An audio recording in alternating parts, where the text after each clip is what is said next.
Well, welcome to the No Show. My name's Andrea Edwards. My name is Joe Augustin.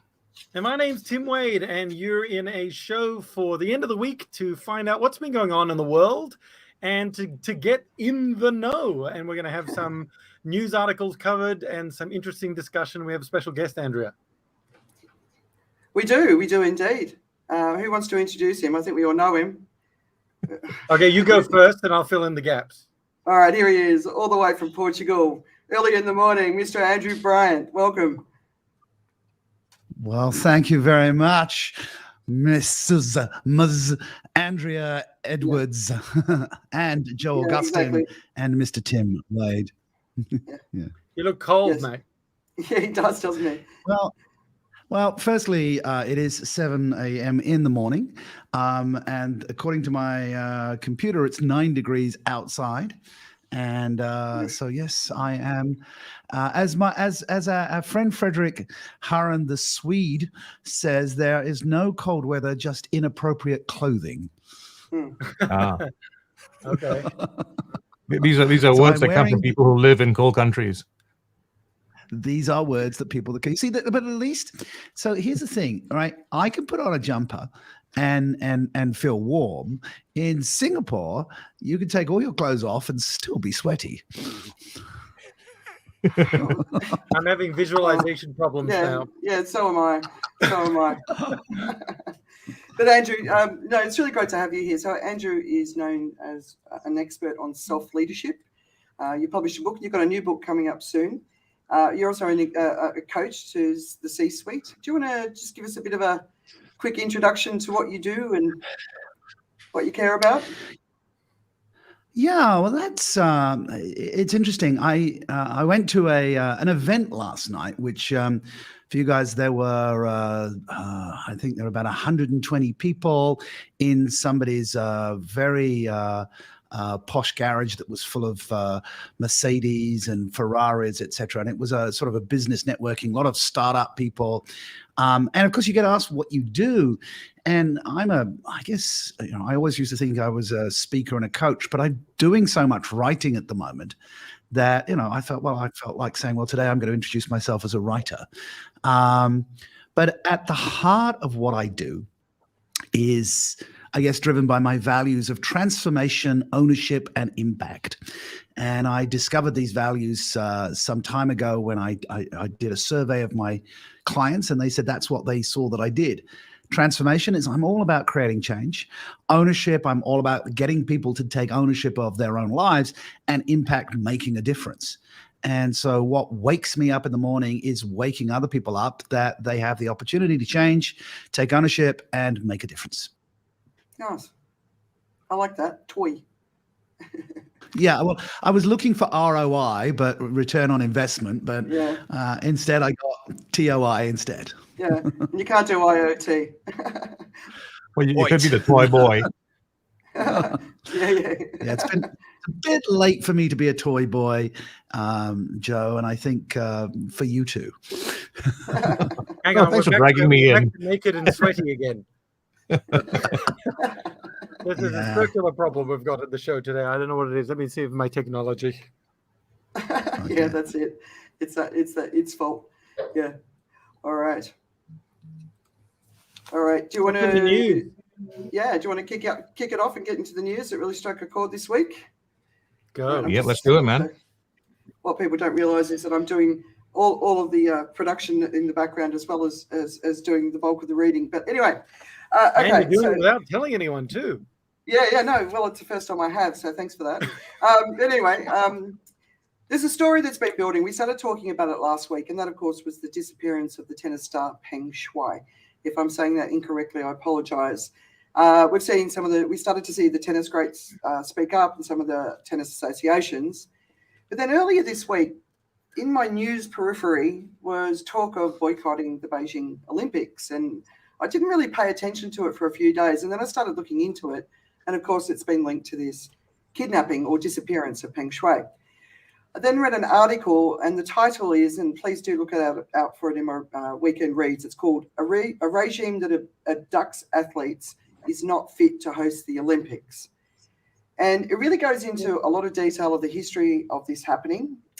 including obviously talking about Jack Ma. It also talks about how the author himself or herself, I can't remember if it's male or female, has experienced intimidation for talking against the Chinese authorities. He claims that China's reckless criminal conduct in the disappearance of the Tennis Star absolutely requires a tough response, and that's what we haven't seen so far. And so I don't know about you guys, but I've just been sort of reading this and sort of all the different angles of it, and I just keep asking myself, what will the Chinese do? Which way will they go? And there's the obvious path of we'll all breathe a sigh of relief, or there's the other path where really we're going to go down those roads again. But I also think it's a real example. The West has never really understood Asia, especially North Asia, and even places like Singapore where governments are in for the longer term. So these governments, they plan for the long term. It's not short term like the West. And there's obviously a goal the Chinese government are working towards, and I doubt we'll understand it until it actually happens. China's one of these countries that I've been an observer on, but I definitely don't claim to be an expert. But one thing I've always read and understood is every time throughout history when China takes its eye off the domestic ball, it loses the control of the country. They've got a seventh of the world's population, and as long as they don't take their eye off the ball, their citizens will always be their priority, and regardless of anything that the external, like the US says, right? So in recent weeks, we've talked about how it's been closing off to the world. We've also talked about how younger influencers are speaking up on behalf of the Beijing government.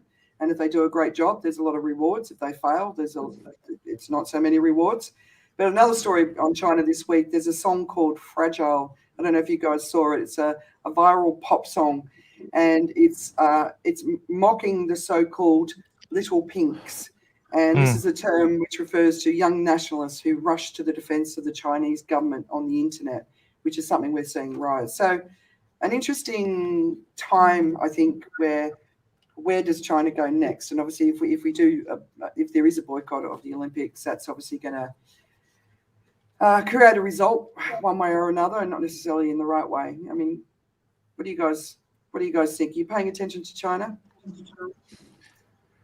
Well, I don't pay attention to it, I guess, in a kind of way I watch what the next move is going to be, but I do think about what they would do and how they would behave in their own interests, right? Yeah. I mean, so China's got a thing. They're looking out for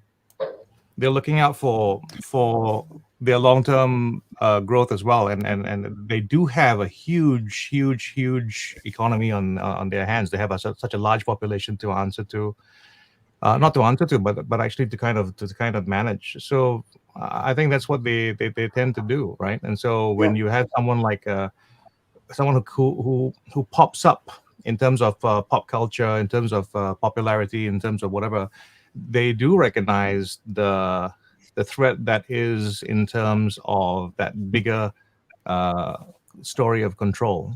China is, as much as people look at China and think of it as a draconian or very, very kind of like hard, way of doing things, it is actually, it's going to sound strange as I say, but it actually is soft power on a large scale.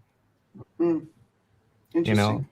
Yeah, they work very hard. I mean, China's based very much in terms of what it was like. It's based very much on what was done in Singapore. I mean, the modeling, was done a lot like that. I think in the early days, they looked at Singapore and saw how Singapore did a few things, and I think they picked up a few pointers there. Except that with China, they had to use bigger levers.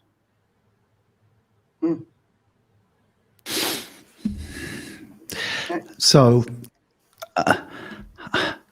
I wouldn't even put a label on China. I would generalize it a lot more from, a power and an influence perspective. If we look at history, totalitarian governments have been the norm. It's only in our short lifetimes and the lifetimes of our parents that we expected open, free democracies to be the norm. But if you look down the telescope of history in reverse, control of the population was the norm. And to Joe's point about one individual means nothing to a totalitarian government, and the danger of giving people too much freedom and voice for that government can be seen in disasters of democracy when it's not well managed. We can see the Americans toppling dictatorships, and yet those dictatorships, whilst engaged in horrific crimes against certain individuals, actually kept the economy stable. You look at Iraq after Saddam was toppled. You look at Libya after Gaddafi was toppled. I mean, Libya was actually quite a paradise unless you were obviously on Gaddafi's hit list. You look at Beirut is the Paris of the Middle East, and now it's rubble. So actually, having a strong government has huge benefits. And people are prepared to turn a blind eye to individual dissidents for a larger level of comfort. Most people go about their lives not thinking about China or the government. We see what's happening in terms of a swing to the right in lots of countries like Turkey, like America. And when any expat that first lands in Singapore thinks, well, this is awfully controlled. I'm not allowed to chew gum, and I can't do this, I can't do that. And then they suddenly go, well, hang on a moment. There's very little crime. I don't see homeless people on the streets. The transportation works. I could basically eat my food off the seat of the train because nobody's eating their food off the seat of the train. And so you'd be fined for doing that, of course. Yes, I could, because it's a fine city, right? To some extent, it's a level of control.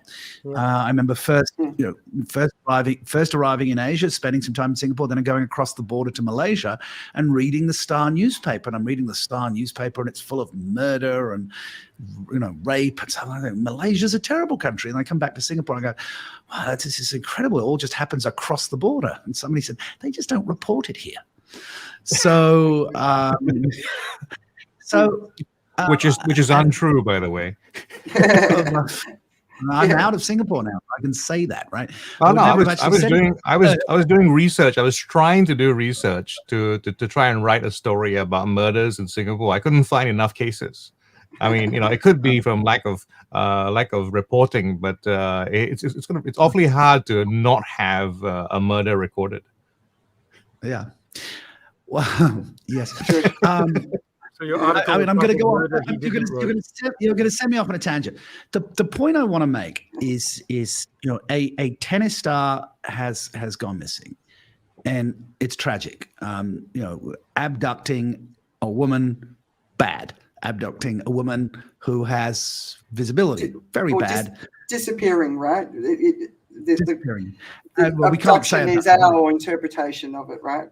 Okay, right. So person disappear, bad. Anybody losing something. I mean, it's tragic on a human level.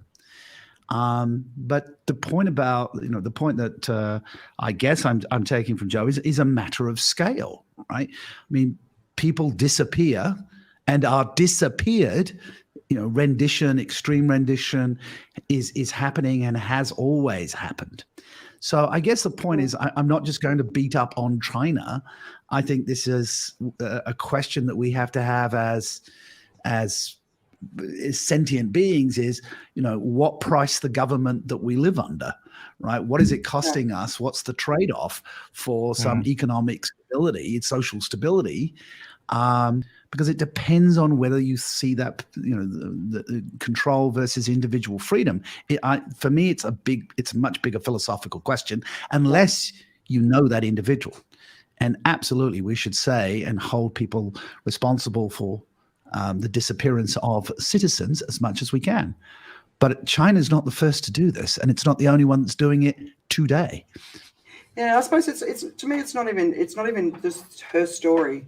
Her story has attracted the sort of attention that previous stories haven't. Like a few weeks ago, I shared with you guys an article on Jack Ma's been seen again. And apparently, there's been a lot of conversation with him and the authorities of what his role is going to be in the future of China. And it looks like he's going to be helping with the education of the children of China, right? So it's not a criticism of China, because, like you said, it happens everywhere. Countries like Indonesia, the West goes in, takes over, and actually destroys the foundation of the country, and it makes it even more corrupt than it was before. And, this idea that we're right and they're wrong. But in recent weeks, we've been sort of monitoring a lot of what's going on in China and wondering, where is China going now? Because in a world that requires unity to face the biggest challenge that we face, we look like we're breaking up into different parts where we're not talking to each other anymore. And so my concern with China is the sense of isolation that I feel is brewing in the country. They're isolating from everybody else. And I don't think we can afford for that to happen. But there's a lot of reasons why it has happened, right? Well, I mean, look at Japan for a large part of history, which was xenophobic and isolationist, and for years the walls were up. China is kind of big enough to be a world unto itself. Exactly. And if it and your point being is, they live on a planet with lots of others, but they are such a big part of that. Is the mindset of the ruling party. We don't care because we've got our piece. We've got our piece of the pie, and they don't see themselves as global. And if and painting them as the bad person, or the bad child in the playground, isn't actually helpful.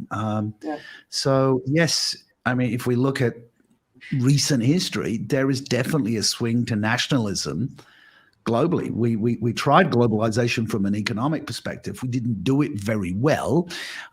It benefited the rich. And, it was great that we could get our products shipped easy everywhere.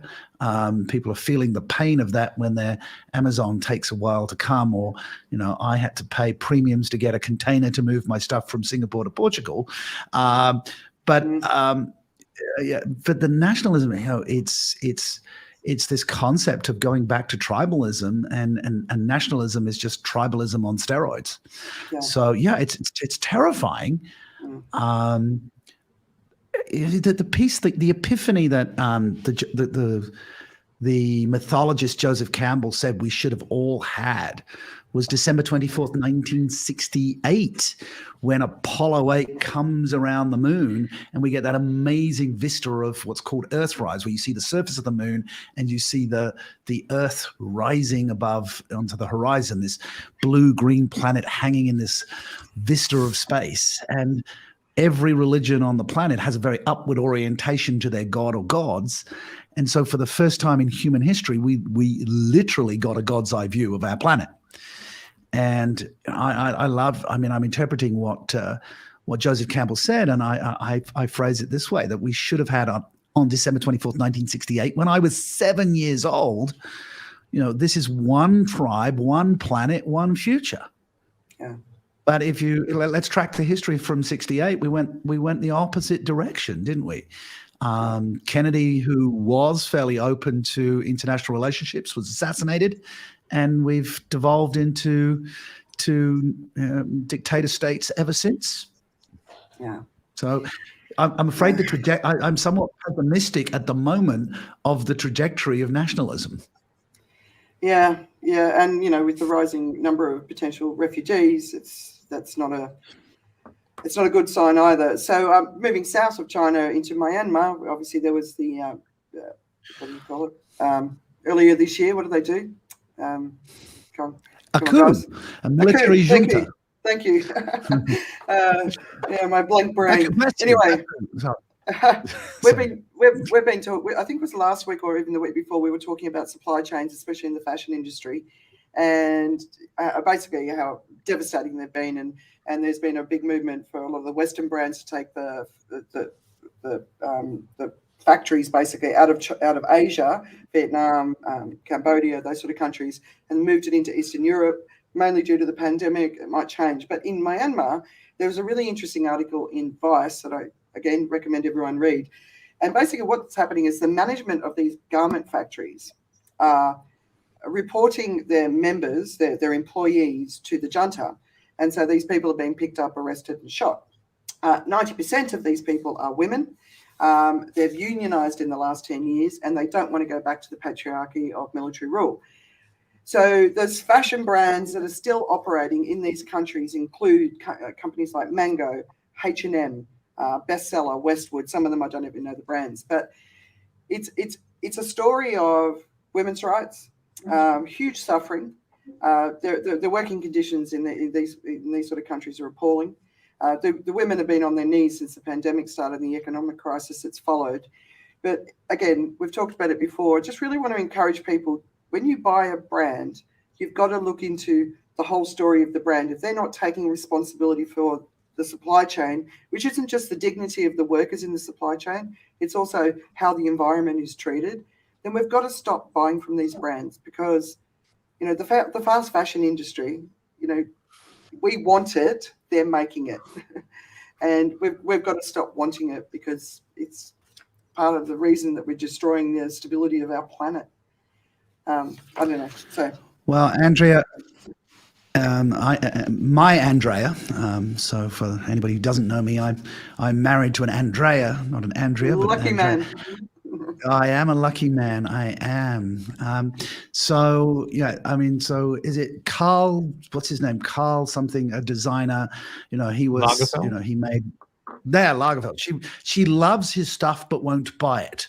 And she says because he was abusive and misogynistic to women. And you know, we were in a store and she saw and she said, "Oh, it's such a shame he's an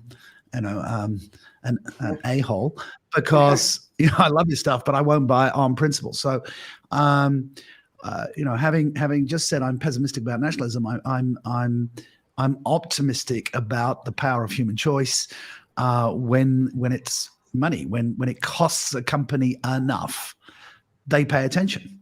You know, whether it's United Airlines and the broken guitar when you know, the guy makes a video and it goes viral and it made a difference. So eventually companies will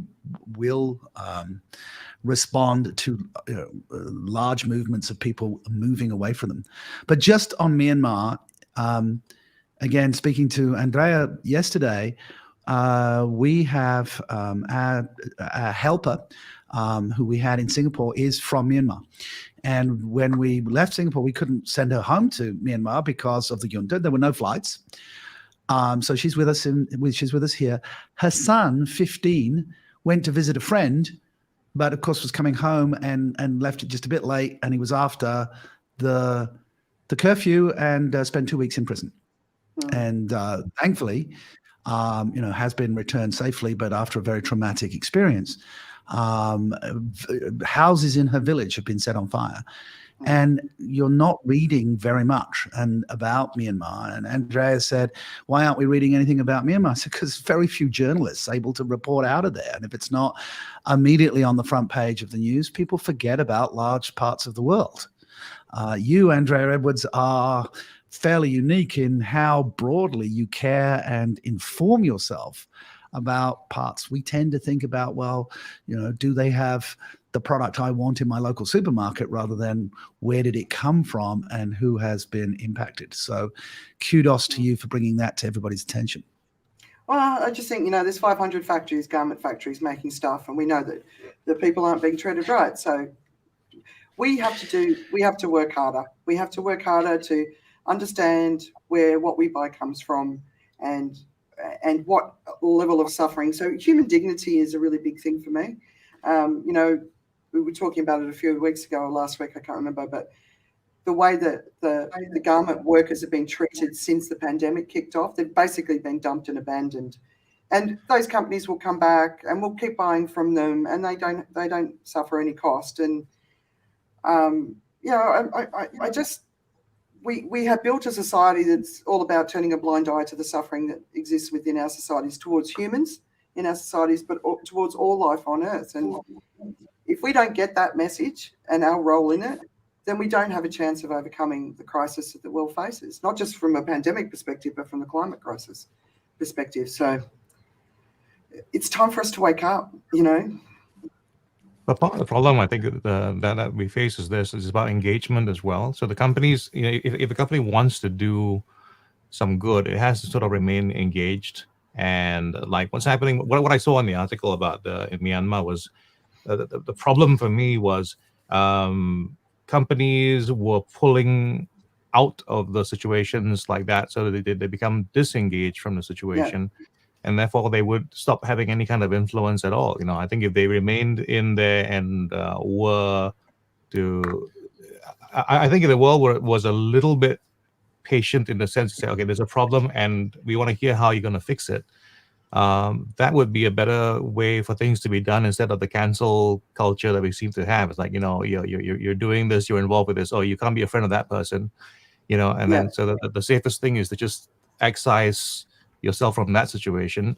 Whereas I think what we can try and do, which is I don't think the world has the patience for it, is to try and therapize, you know, to try and fix it, you know. But we don't seem to have that kind of patience for it. I mean, you know, ironically, it's almost like consumerism applied to behavior. But I think it's very much linked to what's the agenda, what's the goal, what's the purpose. I mean, everything's just now come full circle back to the China missing person. It's like you're boycotting the Olympics as cancel culture on a big scale based on sporting events, and it harms the athletes who have been training for 4 years over something that is clearly political. I mean, so it's a tragic. I mean, USA Today reported on the 23rd of September this year that the USA, I just did a quick search, number of missing persons in the USA in 2020. And they said FBI reports 540,000 missing people in the USA, of which 340,000 were juveniles. And so on Andrew's point, we're talking about one person in China, tragic as it is. And I know it's linked obviously to the fact that she complained about sexual harassment from a government official. And therefore the question is did the government abduct her because she spoke out against the government, made the government look bad, therefore abduct the problem, and the problem goes away. And then everybody's going, oh, you know, we're thinking about boycotting X, Y, and Z, whereas it would be in China's perfect right to go, USA, you've got 540,000 people missing. How about you go and sort that out before you point fingers at us? So yeah, but is the missing people argument the correct argument? Because I'm sure for every country there's a percentage of people or a number of people that are missing. You know, we know that a lot of the children have been abducted and sold into the sex slave trade, right? But political abduction, political silencing for speaking up because it was against the VP, right?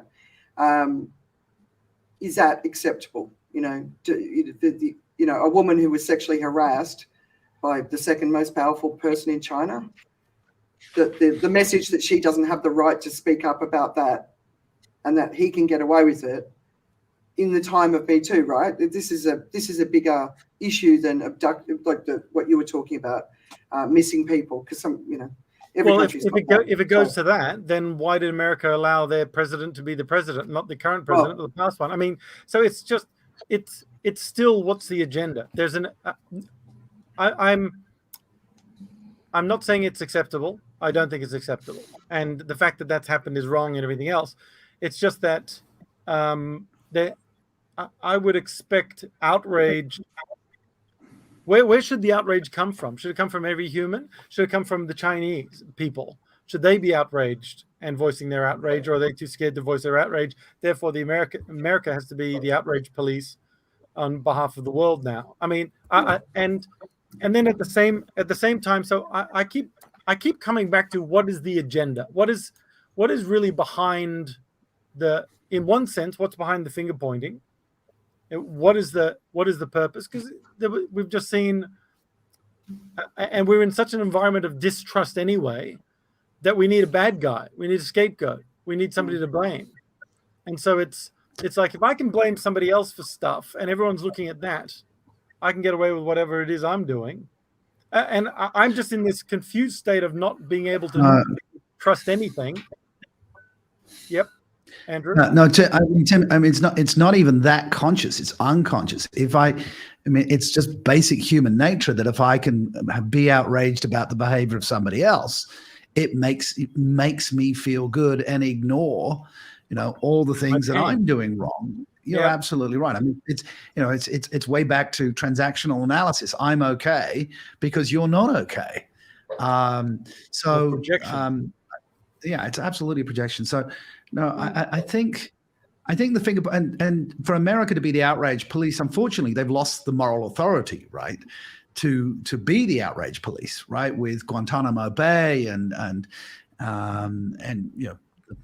Number 45 and Roger Ailes running Fox News and the abuse that went on there. China can clearly point to the fact that things are terrible in the West.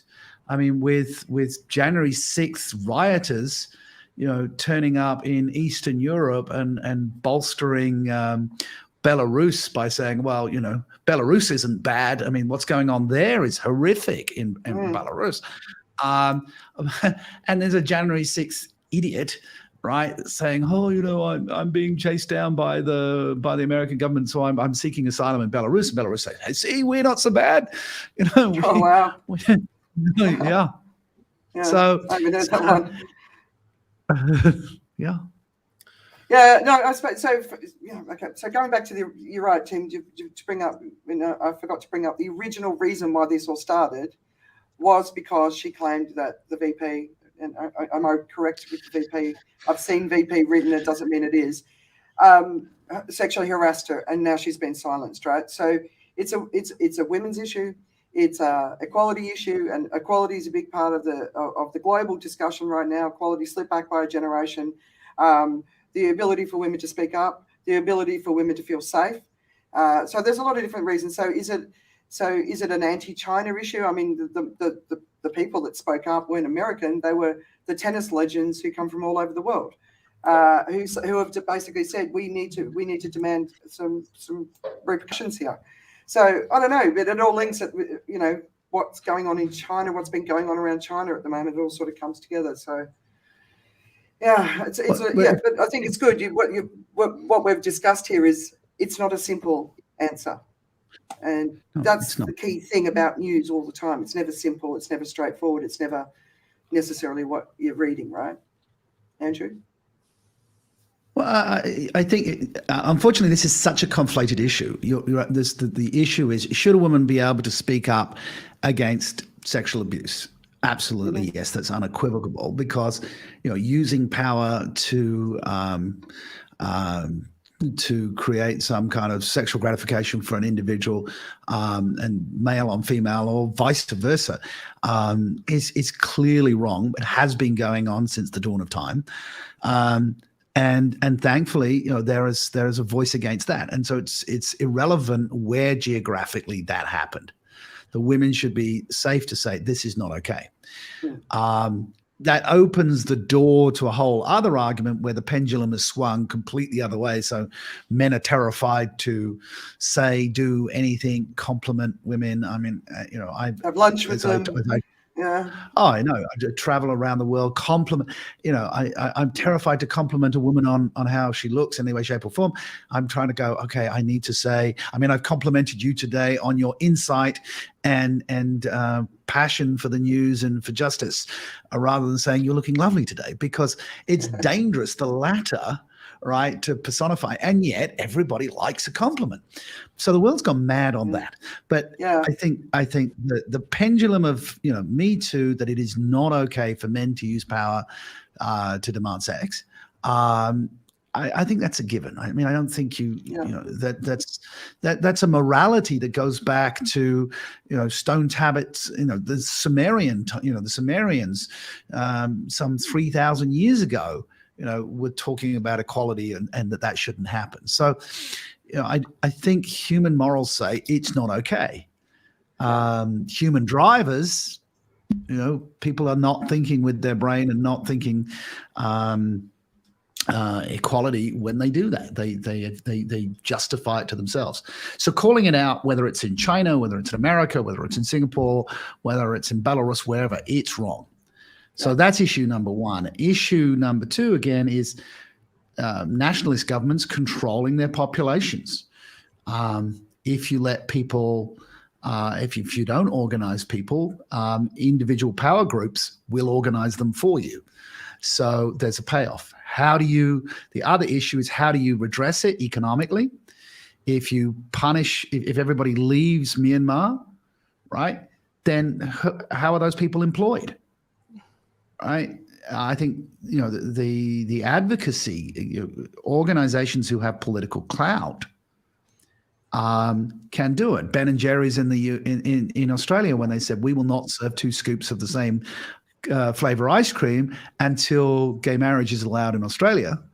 Well, I thought I think that was kind of cool. It says, we're going to, literally cool because it's ice cream, but, and, organizations taking a stand, Starbucks closing its doors and saying, okay, we need to do a diversity training for every member of staff in the US because we screwed up royally by calling the cops on a couple of black guys waiting for a friend in a Starbucks. So organizations, in some way, taking a stand would be awesome. And they're taxed, so they can take a stand. So they can enter into politics. So they contribute to the community. As long as they pay tax. I mean, that's another issue about organizations, companies paying their fair share of tax. If they're contributing to the organization, they should have a voice. And I think that would be because, money talks, BS walks, right? So follow the money. If it costs an organization, if it costs a country enough, they will change their laws. Yeah. We just got a comment from someone, I can't see who's written it, about saying they disagree with the idea that China is isolationist. And so for the last few weeks, we've just been talking about some of the news that's been breaking, some of the activities that China's been doing that appears that they're closing their borders more and more and very much more anti-Western. So is it isolationism? We're not sure yet. So there's a lot of change going on in China. But should we move on to the environment? Actually, can I just make one comment on that comment? It's a fair comment to say that they may not be isolationist, because, like I think Andrew was talking about, China operates on a hundreds of years scale rather than, micro 4-year or quarterly reporting. And so they seem to think that way. And as a result, their whole, Belt and Road Initiative seems to suggest the opposite of isolationism. That is expansionism on a massive global scale with a lot of port control. It's pulling back from the established powers of the West and building power. It's independence. Basically. It's independence and not subservience to Western ideology and Western ways of doing business and politicking. Yeah. No, it's true. Yeah. All right, so let's how long? Well, I know you want to go to the environment, but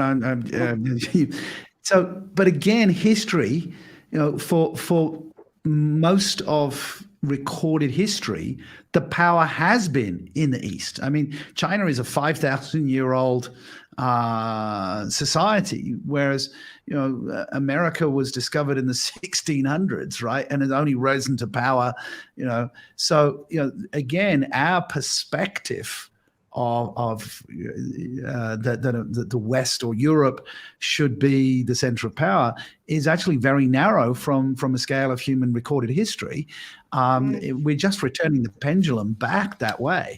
So whether the difference between isolationist and contractionist versus expansionist, I think they are China-centric. We are doing the right thing for our economy and our people because that's the job of a government. Right? Because we don't have a world government. So a government says that their purpose is to look after their country and their people. Okay, you're welcome back in China again now. Yeah, but if you look back through history, I don't know if you. So there's 2 books that I think everyone should read. One is Guns, Germs, and Steel, and I read Jared Diamond, and the other one is Why the West Rules for Now. Have you guys read both or either of those books? No, we haven't, but thanks for the reminder again. Yes. Everyone should read them. The Secret History of the World as well, but Why the West Rules for Now, Guns, Germs, and Steels, and what did I say? Secret. Well, don't worry about that one. Anyway, those first 2. because what they do is they go back all the way through history, all the way through human history, and then move forward and how we evolve and how we change. And of course, China's had moments of leadership in the world, but it's not. But then they've had times when they've closed doors, and and the Brits turned up and the Opium War started. It screwed China big time. So it's not as straightforward as I think what you've just said, Andrew. It's quite complicated throughout history. And and there's obviously a lot of places that don't even exist anymore who are leading, who've led the world for long periods of time. So, but I think that's another thing that keeps coming through is people they haven't spent time with history. They don't understand history. We see history repeating itself right now, and people don't have the ability to stand back and say, "Oh, that's very similar to that," and "Oh, that's happened before," and when that happens, this happens, and that's not good. Do we want to do that? And so it's like we're running towards these crises that are very obvious to anyone who's been studying history, and we're just going to do the same mistakes over again. And we've got the climate crisis in the midst, which makes it. I mean, I think Andrew was talking about pendulum swinging, because it is history repeating itself, and it is just power shifting and Roman Empire, and now at the moment we're in the decline and fall of the U.S. empire, it seems. And that power is shifting somewhere else, and it's sort of hanging on, but still it's got its tentacles everywhere. But China is rising, Russia is sort of sleeping, and Europe's rebranding. But power is all about how you harness energy. All of the great powers, it never goes from north to south or south to north. It always goes from east to west or west to east, because to build a stable power base, it needs a stable environment where you can grow food, so you can feed your people, so you can grow, right? And if you look at the predictions for China in the next 20, 30, 40, 50 years, 2100, it's not looking good for the environment in China. So, we've got all these predictions from the climate perspective, and then we've got all these political movements happening now, and they're not merging together for me. If China wants to really, China's going to become an unlivable country, like the majority of it. A lot of the big food, the droughts, which are going to result in famine, massive parts of China are going to be impacted. So what's going to happen then? How does China prepare for that? Are they going to become the migrants when the Himalayas melt? Which they've already passed the tipping point, and so the water can't come down into that part of China, which so many people, the farmers, rely on. What's going to happen to China then?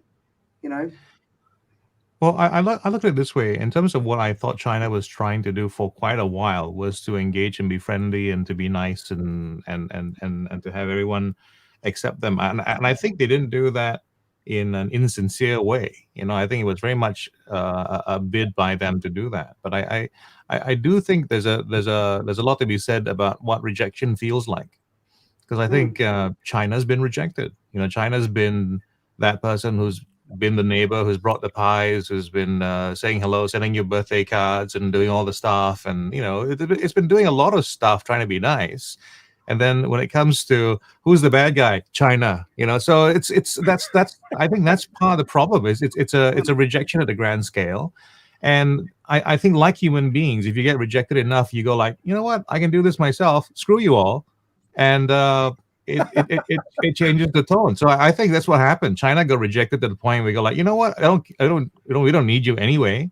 So let's just forget all this stuff. And I you know how it is. I mean, I think we've been there in our lives as well, right? Something goes from like, I'm trying to be nice about this, and you're just an asshole. So you know what? Sorry, you're not invited to the Christmas party. Yeah. Playground politics on a global scale. Absolutely. And if you're playing politics with China, you got to play a different game. And they've been bringing the same politics that east and west of Europe have been playing, and they've applied it to China, and China have said no. I mean, the whole saving face thing. I'm with you. I think it's all part of the. I don't think the West truly understands Asia, and I don't think it ever has, and I don't think it's ever tried to, and I think that's part of the problem that we're facing today. So I'm not. I totally understand the way the Chinese are reacting. All right, let's look at the environment. So the first thing I want to say to everyone is please read an article with the title 10 Ways to Confront the Climate Crisis Without Losing Hope. It's published in The Guardian. It will be in my weekend reads. It is a brilliant piece. The Guardian's doing a whole series of how we're going to get the world back on track, and it's one of them. And it's absolutely fantastic. Obviously, today is Black Friday. Are you guys shopping? Well, I know the correct answer is no, but yep, I've been setting out recommendations as well. Unfortunately, a discount's a discount. Yes, I do get it, and there's buy what you need. We all need things, right? It's the buying what you don't need. So there's an article, this guy in New York. I don't need a TV, but I'll probably get one if there's a good deal going. It's the buying for the sake of it. It's buying because there's a discount, right? That's part of the problem. But in the UK, there's the largest boycott ever planned by independent retailers is happening. They're literally switching their websites off. So I think I've been talking about this for a long time. I've been posting up on. I got sick of seeing the celebration of the number every year, and then a couple of years ago, I said, when are we going to stop celebrating this? I think it was Singles Day, because it's a problem. It's a big problem. Another piece that came out, some activists have filed a complaint with the United Nations Human Rights Council because basically kids are saying they don't want to have children, and so they're saying that member nations have supported unsustainable population growth that is dangerously warming the planet. So they're basically, trying to make countries accountable, but my children have not gotten to the age where they've connected the dots of saying, I'm not going to have children, but I know that they will get to that point. They still dream of having kids. Have any of your kids ever said to you they know that they're not going to have children? Mine's only 5.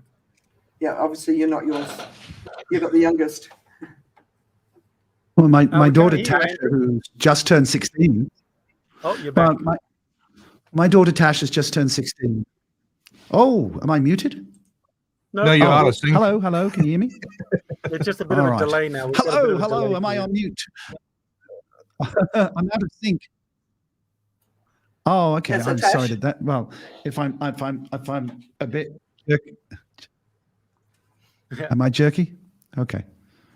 Yeah, I am out of sync. Hey, somebody else speak, but I'm just going to say if you can hear me, my daughter Tasha a year ago said, I'm not having kids because I don't want to bring them into a world that's dying. Yeah. And how did that conversation go? Like, is she heartbroken? Was it a hard conversation for you to have? No, she was just very pragmatic. Right. Just the sense of, the lack of hope, but she was just very flat and very pragmatic about it. It's like, this is a generation that's sort of coming in and going, oh yeah, well, the world's coming to an end and we're living at the end of it. And it was like, this is the reality. And so, no, she wasn't emotional. She was just being very pragmatic. Yeah. It doesn't make sense. Will she change her mind? Now, my son wants to have, a football team of kids. So, very different. So, perhaps two different personalities. But yeah, I was very surprised to realize that a 15-year-old had come to that conclusion. Yeah. Well, apparently, it's been brewing for a long time. Births around the world are down, especially in the wealthier countries. And younger people are basically saying this, and eco-anxiety is built into this. If I was of the age of having children today, I wouldn't. I know that I would say, well, there's no way I would do that, because I can see very clearly what's coming. But I think it's something we've got to get ready for, and mental health in young people as well, all linked around the environment, is a huge issue. Suicide rates are up. Anxiety, depression, all of that stuff, and it's a tough time to be a kid for a lot of reasons. Going through the pandemic, it certainly hasn't helped. But other good news: Portugal's now the 4th country in the EU to step away from coal. It's officially turned it off, and it looks like Germany's Scholz. That's why he's freezing. Yeah, exactly. Yeah.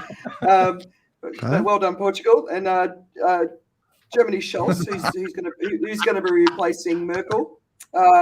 It looks like they're coming forward with some really good ideas, including finishing coal. One final article that in the Guardian, Did you guys see George Monabot this last week since COP26? Did you see him crying on national television? He was very emotional after COP26 for the future of his children. Anyway, that got a lot of attention. But anyway, he's somebody who I've always enjoyed reading. And he's written this article called Filthy Business, Who Will Stop Britain's Illegal Waste Dumping Mafia? Now, we've talked about the waste mafia in previous live shows as well as some podcasts with you, Tim. And this is obviously the British story, and it's horrendous what's happening. But this is happening all over the world. And, of course, in the developing world, it also includes waste being shipped in from wealthy countries in the mix. The waste situation is out of control. The penalties on the people who are committing these environmental crimes are tiny. There's no reason to stop. And it's happening everywhere. So I would definitely recommend that. And I would look into the situation in whichever country you're in, because we have a waste crisis of unbelievable proportions everywhere on this planet. And just that makes me sad for the future for our children. All right, that's the environment stuff today. I am appalled with the dumping, but it goes back to values again. It goes back to, so that one is valuing material prosperity over a conscious decision to care for a place. This is like it is. I don't care. Just show me the money. Yeah. And I really do think we've done it to ourselves over decades. We've just said, show me the money, to the point where we had a movie where the guy was shouting, show me the money. And we're all going, that's awesome. And we gave him an Academy Award. And so it's like, and now he's never had a good movie since, though. So let's be fair about that. That's true. Yeah. Well, what about Kangaroo Jack? Okay, that was. I'm sorry. That needs to be edited, or else I won't be allowed back into Australia. But I haven't seen that one. It's shockingly bad. And I couldn't get past the preview. So we have a values problem. We have an erosion. We have a systematic erosion of some sort of set of values, and we will argue this philosophically to the point where we can't undo it. But I think that's part of the reason why we've got now crap like this has probably been happening for millennia, but we are seeing it, and it's getting worse, and we are a dump and buy culture. We with weekends like this, which was the origination of your question, I suppose. We don't have to repair the thing. If I'm uncomfortable, I just throw out a mattress, buy a new one, get a big TV. Yeah. Change the channel from the things that matter. Yeah. So I'm in in Phuket, right? It's been shut for nearly 2 years, and there's a whole bunch of hotels who have not opened up yet, and they may never open up again. And as you drive through the really heavy tourist areas, you can see these walls of air conditioning units that are all completely rusted. And you know that inside every single hotel room, there's a mattress and furniture that's basically probably covered in mold because there's been no air circulated in those rooms at all. And so what we're trying to do is find out what's going to happen to that. Because if you're going to pick up all of those mattresses and just put them in the incinerator and burn them, I mean, they're full of plastic, they're full of fabric, they're full of metal, they're full of all sorts of stuff. But what's going to happen to the air conditioning units that are rusted and won't be able to be repaired? And masses of this all over Asia, right? All over the tropical regions of the world that have just been shut. So what's going to happen to all this stuff? Are we just going to dump it in big burning piles? Or are we going to say, wait a minute, what do we do about it? How can we take the metals out of the mattress and make sure they're being reused? How can we, and those bigger conversations, the destruction that has been caused just in the last 2 years. But I don't see a lot of thinking about, well, how do we do this in a sustainable way? And in the UK, I was reading the Surfers for Sewerage, or Surfers Against Sewerage, is an organisation, right? So whoever treats the water plants, and these are government bodies, have been releasing sewage into the water, not into the ocean, into the rivers, way over like what they're supposed to. They're only supposed to do it during major weather events. And the fines are so small, there's no incentive for them to change their ways. You know, there's no accountability in the system. It's bizarre. No. Well, I mean, you're gonna push one of my hot buttons, which is, you know, any government that allows lobbyists is going to be in trouble, because when it's cheaper to pay a lobbyist to own a politician than to pay the fine for doing the right thing, you know, we see the results. I mean, you know, from the, you know, since you're talking about movies, Tim, you know, Aaron Brockovich, you know, the lawyer's assistant that, you know, raised issues about chemical dumping, right? And that's still an issue. As long as it's cheaper to dump it than to treat it, and as long as if we're not funneling some of that money into the creativity that transforms it. I mean, you need to get Frederick on the show and talk about the creativity around recycling, but also it's the economics around recycling. Tim's point, it's all about, you know, it's follow the money. If it's cheaper to pay a bribe or pay off a politician, which as far as I'm concerned, lobbying is bribing, then this is the kind of behavior you get.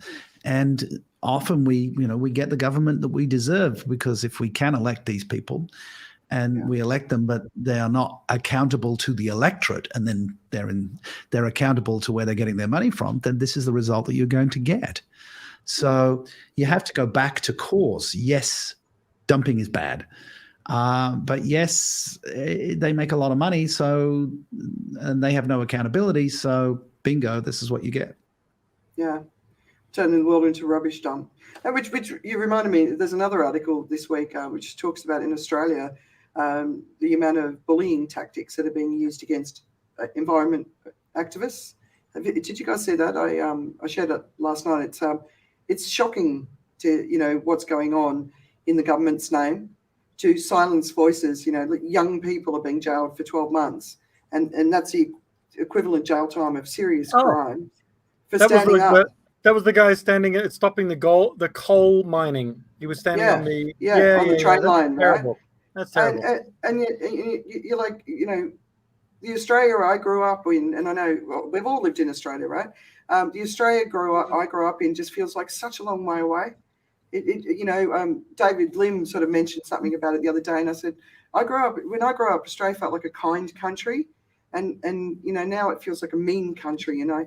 And I don't think Australians are mean, but I think the culture has become mean. The way it treats refugees, you know, all of it. But the way they're treating the environment activists, it's time for, like, we've got to wake up. You know, this is happening. It's like Australia's pretending, the governments are pretending, and the mining companies are pretending it's not going to happen. This is happening. So let's just lead from the front rather than be from behind, which is actually going to destroy the economy they're trying to save. Anyway, very frustrated. You know what we should Andrea, have. Sorry, Tim, you go first. I was just going to throw in a possible expensive solution, and the possible expensive solution is maybe when we elect governments. Maybe when we elect governments should say, here are the 24 referendums that we're planning to have over the next 2 to 4 years. Because I know that sounds like social media government, but it would be interesting that the people, because we don't really have a say. We have a say between two alternatives, usually, that are pretty much the same level of crap. I mean, it seems to be that way. And I think what would be interesting, imagine the debates that would happen over selecting the referendum items. People would actually be listening or deciding possibly polarizing issues, but and this might be a very naive approach, but it would be a very interesting approach that possibly would make the population pay attention, because every month or two they would need to get up and vote, and at least it would be a topic in the news. Sorry, Andrew, go ahead. Oh no. I mean, I've been triggered on both of those issues. So, allow me to you both raised very important points. So Hang on a Australia, moment. I got to pay Tim his $10. Good, you were right on that one. Here we go. All right. This would trigger Andrew. So firstly, Andrea, I'm a fan of those honest government ads, which is a YouTube media channel. Yeah, they are just brilliant at calling out the Australian government in terms of the corruption to the coal industry, etc. So again, we're back to my hot button of lobbyists.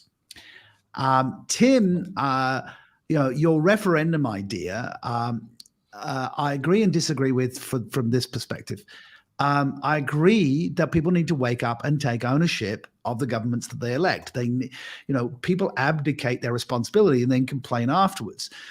You would pay attention to your town planning if they were going to build a sewage plant across the road from your house, right? So you would attend a town hall meeting, etc. Aristotle said democracy was the worst form of government except for all the others. No, actually, I think that was Winston Churchill. But Aristotle was not a fan of democracy because democracy requires that you have the intelligence to vote. Now, I still hold a British passport. And of course, Brexit was a referendum where people didn't know what they were voting for. They were making an emotional decision about immigration.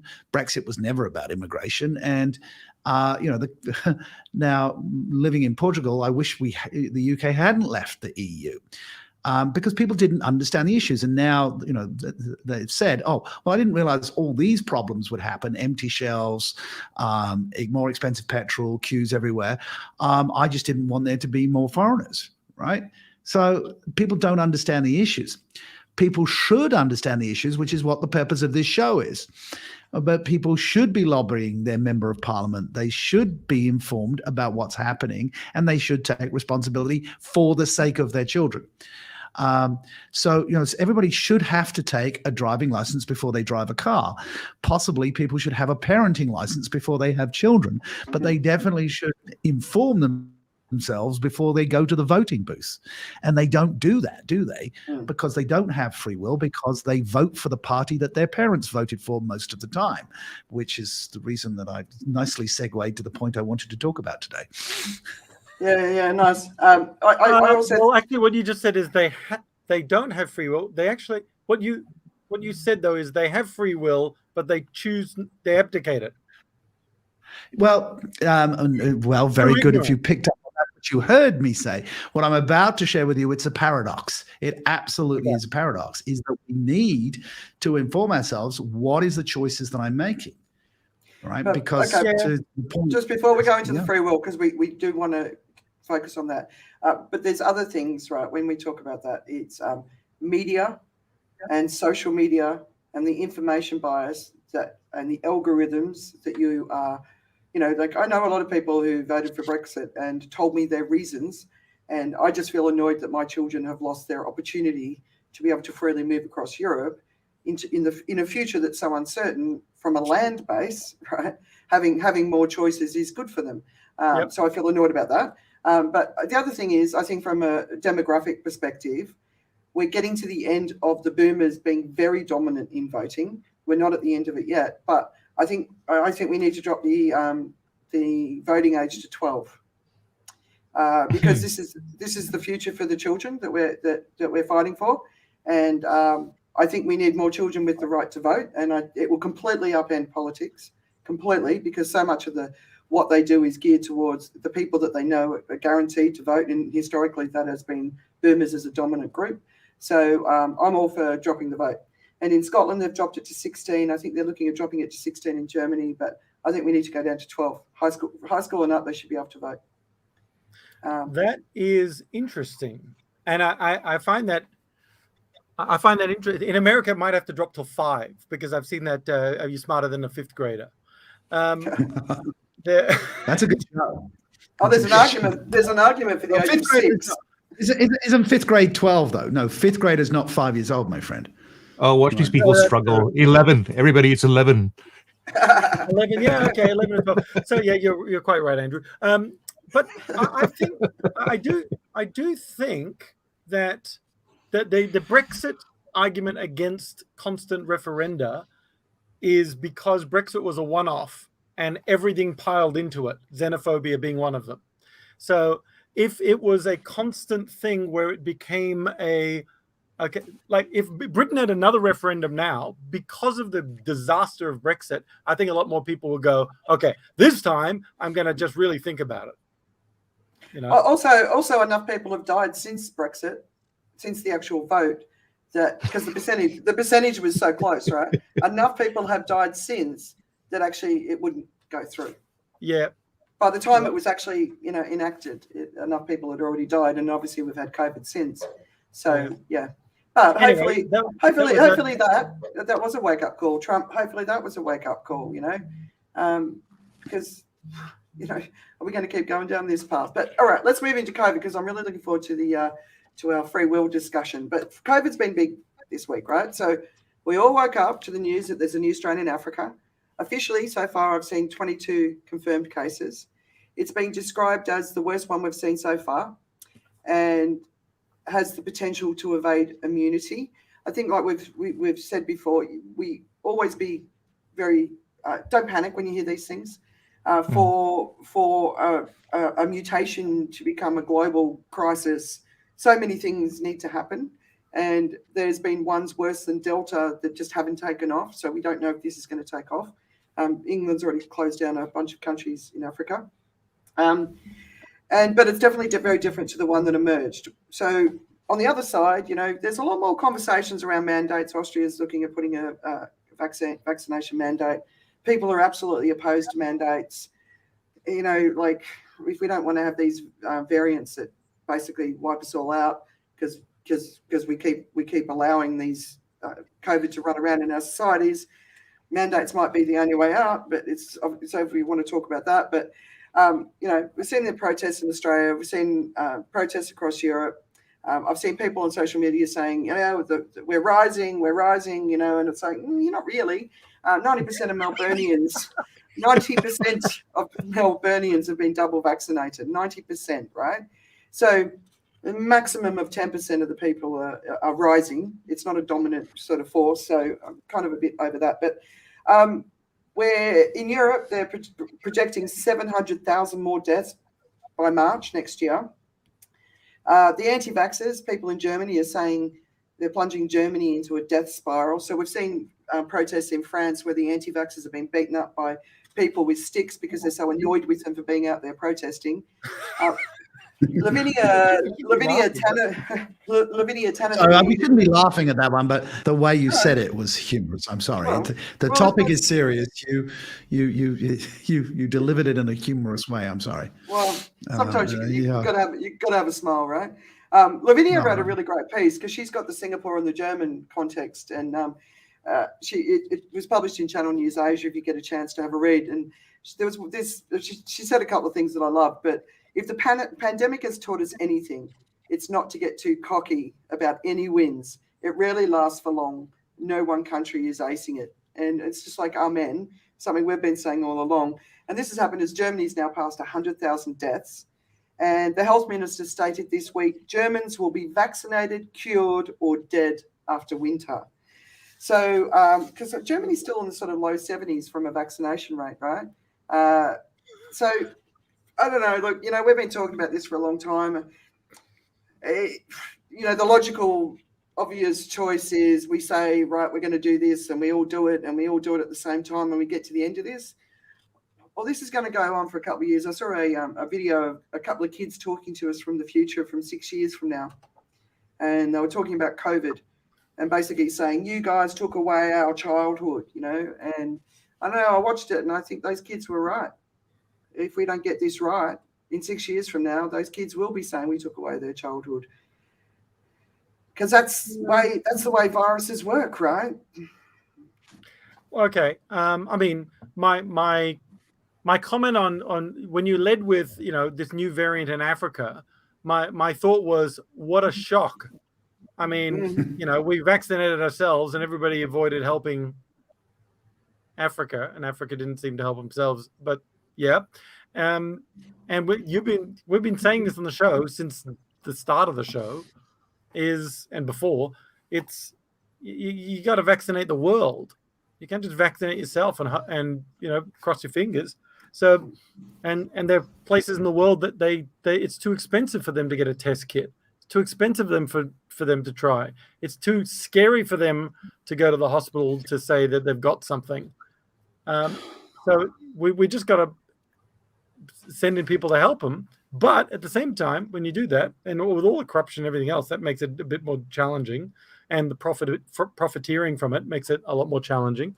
But it's like, it's frustrating. And then to go to the end of your comment, where the children are saying you've taken away our childhood, I get it, but I don't buy it. And I don't buy it for two reasons. One is, I remember going to boarding school and people were like, "Oh my gosh, you grew up in Malaysia. What was that like?" And I was just like, it was what it was. I mean, I got nothing to really compare it with. It was my childhood. No. So I'm not going to blame someone for taking away my childhood because I grew up in Malaysia. It's my childhood. Yeah, so but you weren't chopped up by friends, you think, right? So 6 years for a teenager from the age of 12 to the age of 18. If their schooling is constantly interrupted and they can't go to school and they have to do homeschooling for long, long periods of time, right? They're not going to build the friendships, and they're not going to build the social connections that you normally make in those years. If we do that to our kids, when there is a path where we don't have to do that to our kids, I think, yeah. Well, there's the other side to it. The other side to it is, for the first time in decades, we've got a chance to instill the values of the parent to the children without the blind leading the blind, unless the parents don't have any values to instill to the children. So, but then there's another side. But there's another side to this that I think is really important that we don't ignore it. Our children can still be educated. The vast majority of children in the world cannot be educated with COVID running rampage because they don't have access to the technology. So not only are we going to give our children a very different upbringing, which will harm them if social connections are important, right? But a large percentage of the world's population won't even have the opportunity for an education. So we go backwards again, right? Yep. We got, it's like the environment. We've got to do it for the kids, right? Okay, you won. Andrew, I think the key in there was about compared to, right? It's always this thing about our monkey brain. We're always unhappy. We're always angry because of the monkey brain. We're comparing it to another situation, another alternative. I'm offended on behalf of monkeys. Yeah. Okay. Well, any mammalian brain. I mean, so we look at that and compare it, and we go like, "Oh, what a terrible thing!" If we compare it to the usual life. And I was just thinking about it in terms of what life used to be like when we were, let's say, I was thinking about this particular topic, and I thought, kids get born in Siberia, and they're in different, they're obviously in a different kind of environment than we are, and they have a childhood. Kids get born into war-torn Lebanon, and they have a childhood as well.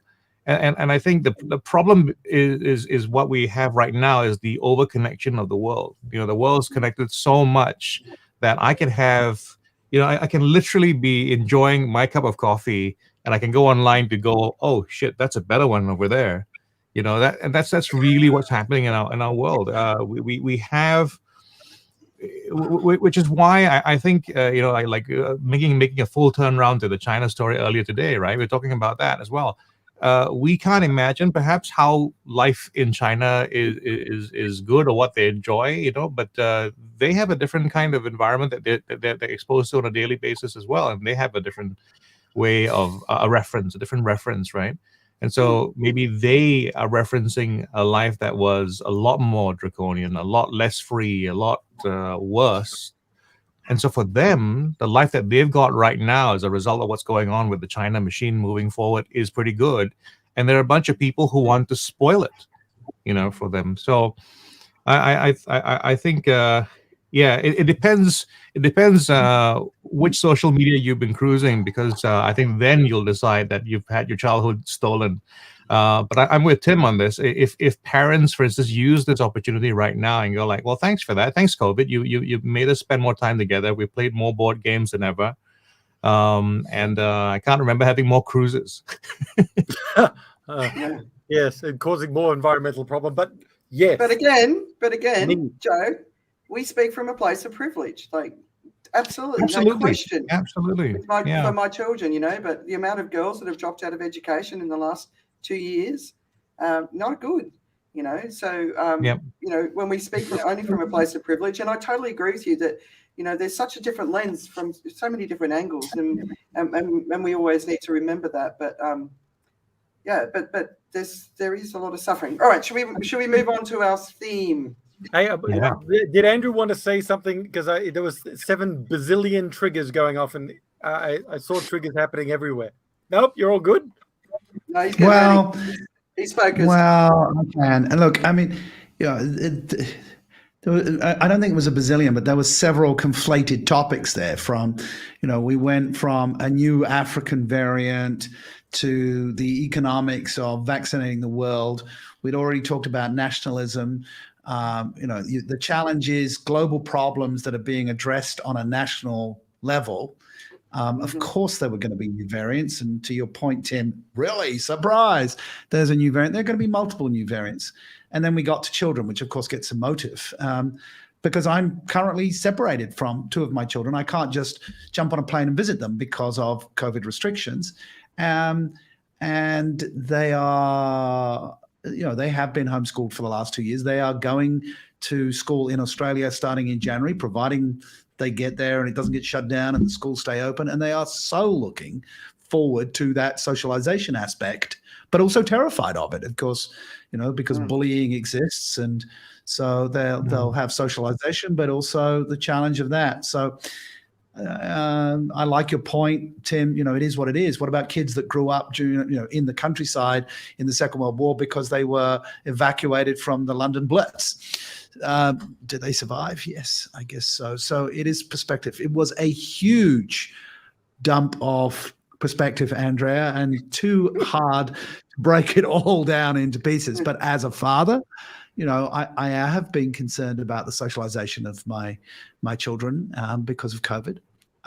But I am speaking from a position of privilege, as you said. So there you go. That was my summary, Tim. Thanks for roping me in on that one. But yes, I did have several responses. We do cover a lot of different topics. You know, we've got sort of core themes, but there's a lot. I know. I'm strapping myself in. Yeah. No, you're doing well. All right. So this week's theme is the concept of free will, and this should be an interesting one. And you know, I was raised in the Catholic Church. I have left completely all religion, but it's obviously a topic that has been discussed and challenged through the centuries, and it's certainly been part of my life. It's at the heart of our religions. It's central to our societies. You know, if somebody just desires to murder somebody, they cannot be arrested before they murder someone because they need to be given the space for free will to actually commit the murder, which I always found a really interesting idea. But anyway, also from a technological perspective, I've met quite a few thought leaders who talk about free will from how we design our technology to ensure the idea is honoured. So it's a big topic. It's a big idea. And Andrew, I'm going to hand it over to you. Teach us. Okay. Well, okay. So firstly, what I'm going to share with you is a paradox, realizing that self-leadership is my topic, and inherent to self-leadership is the ability to lead oneself. So it is being at choice point. The question is, how much choice we have when we're making a choice. Is it our choice? Is it a program choice from church, state, parents, teaching? You know, your point about giving children the vote at 12, and I'm thinking, well, they're going to vote for Beyonce or for a Kardashian because they have more influence over them. But here's what's happening. In psychology and in neuroscience, there is a huge body of evidence that says we are not as much in the driver's seat as we think we are. And the simple example is that if I reach for my cup of coffee in front of me, which unfortunately mine is empty, Joe, you've still got yours. But the interesting thing is that if we wire somebody up and monitor brain activity, what is now clearly evidenced is that the motor neurons that fired, that caused our muscles to reach out for the coffee, happened before our awareness that we needed a sip of coffee or that we were going to have a sip of coffee. And we make up a narrative after the event. So to Steve Jobs, we join the dots backwards. We, as human beings, rationalize everything that we do and assume I did that because. And lots of psychological experiments, when they have primed or seeded a group of people and then ask them, why did you do that? They will give a reason very irrationally. So we say, I'm doing this because our cause effect brain says, I'm doing this because I chose. But we know simple nudge psychology. We can get somebody to do something and it's completely out of their awareness. And then they say, oh no, but I had free will. I made that choice. But the evidence is clearly they are rationalizing the choice after the fact. So there is a chain of events that happens from our birth, even before our birth, that we have this algorithm of our DNA, and we're all dealt from DNA a pack of cards, right? It's how the cards you're dealt. In poker, the best hand to be dealt is 2 aces, but it might not get any better. If you're dealt a 2 and a 7 in Texas Hold'em, it's the worst 2 things to be dealt because you can't make a straight. And yet people have won the world's poker championship with 2 and 7. But all of us on this show have won the DNA lottery in that we're able to articulate. We've had an education, which again is winning the lottery, having education, right? So we've got brains that work, that process, that enables us to be educated.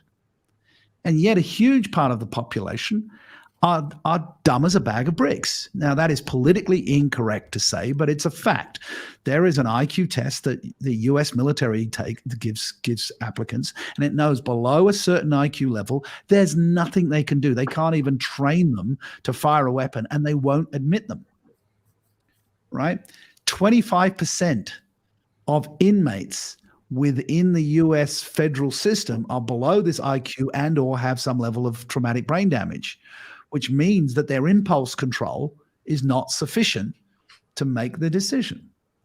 So if we evaluate human choice and we assume that all humans are equally intelligent, have the same DNA, won the DNA lottery from that, have education, access to healthcare, parental love, then we're making an assumption. We know, serial killers likely had very bad upbringings. We know child abusers often were the children of child abusers, and alcoholics were the children of alcoholics. And so, how much actual free will do we have at any one point? And that's a question. Now, do we have none? Right? And certain people would say, well, even my conversation with you right now has been programmed. But the interesting paradox from a self-leadership perspective is the moment you will realize you don't have as much free will as you thought you have, you then have to wake up and say, how am I going to make this choice? I have to do the research. Am I making it because, am I voting for a political party because my parents did? Am I following a soccer team because my parents did? Am I framed? And you remember my TED talk from 2016, Andrea. You like the fact that we are all framed from birth. But the moment we realize that we're in a frame, we get an opportunity to say, intentionally change the causation of events. Our conversation today, the 4 of us together and whoever's watching this show, if we make a decision at this point that we're going to change things, we do change the causal events moving forwards. So we have choice, but it's not free. All right. And we have to work to step back from the frame. And the example that I use when I'm coaching people around this concept is, imagine a dance floor. Imagine it's a high school dance perhaps, and you're dancing with a partner. What's your level of awareness? Your level of awareness is your own feet and where your partner is, and you've got some familiarity with the people around you, right? You're hearing the music, but you can't see the band or the DJ, but you have that. Now, there's a concept that many have heard of, which is the balcony view, which we could zoom out to the balcony and we could look down at the dance floor and we could see ourselves dancing.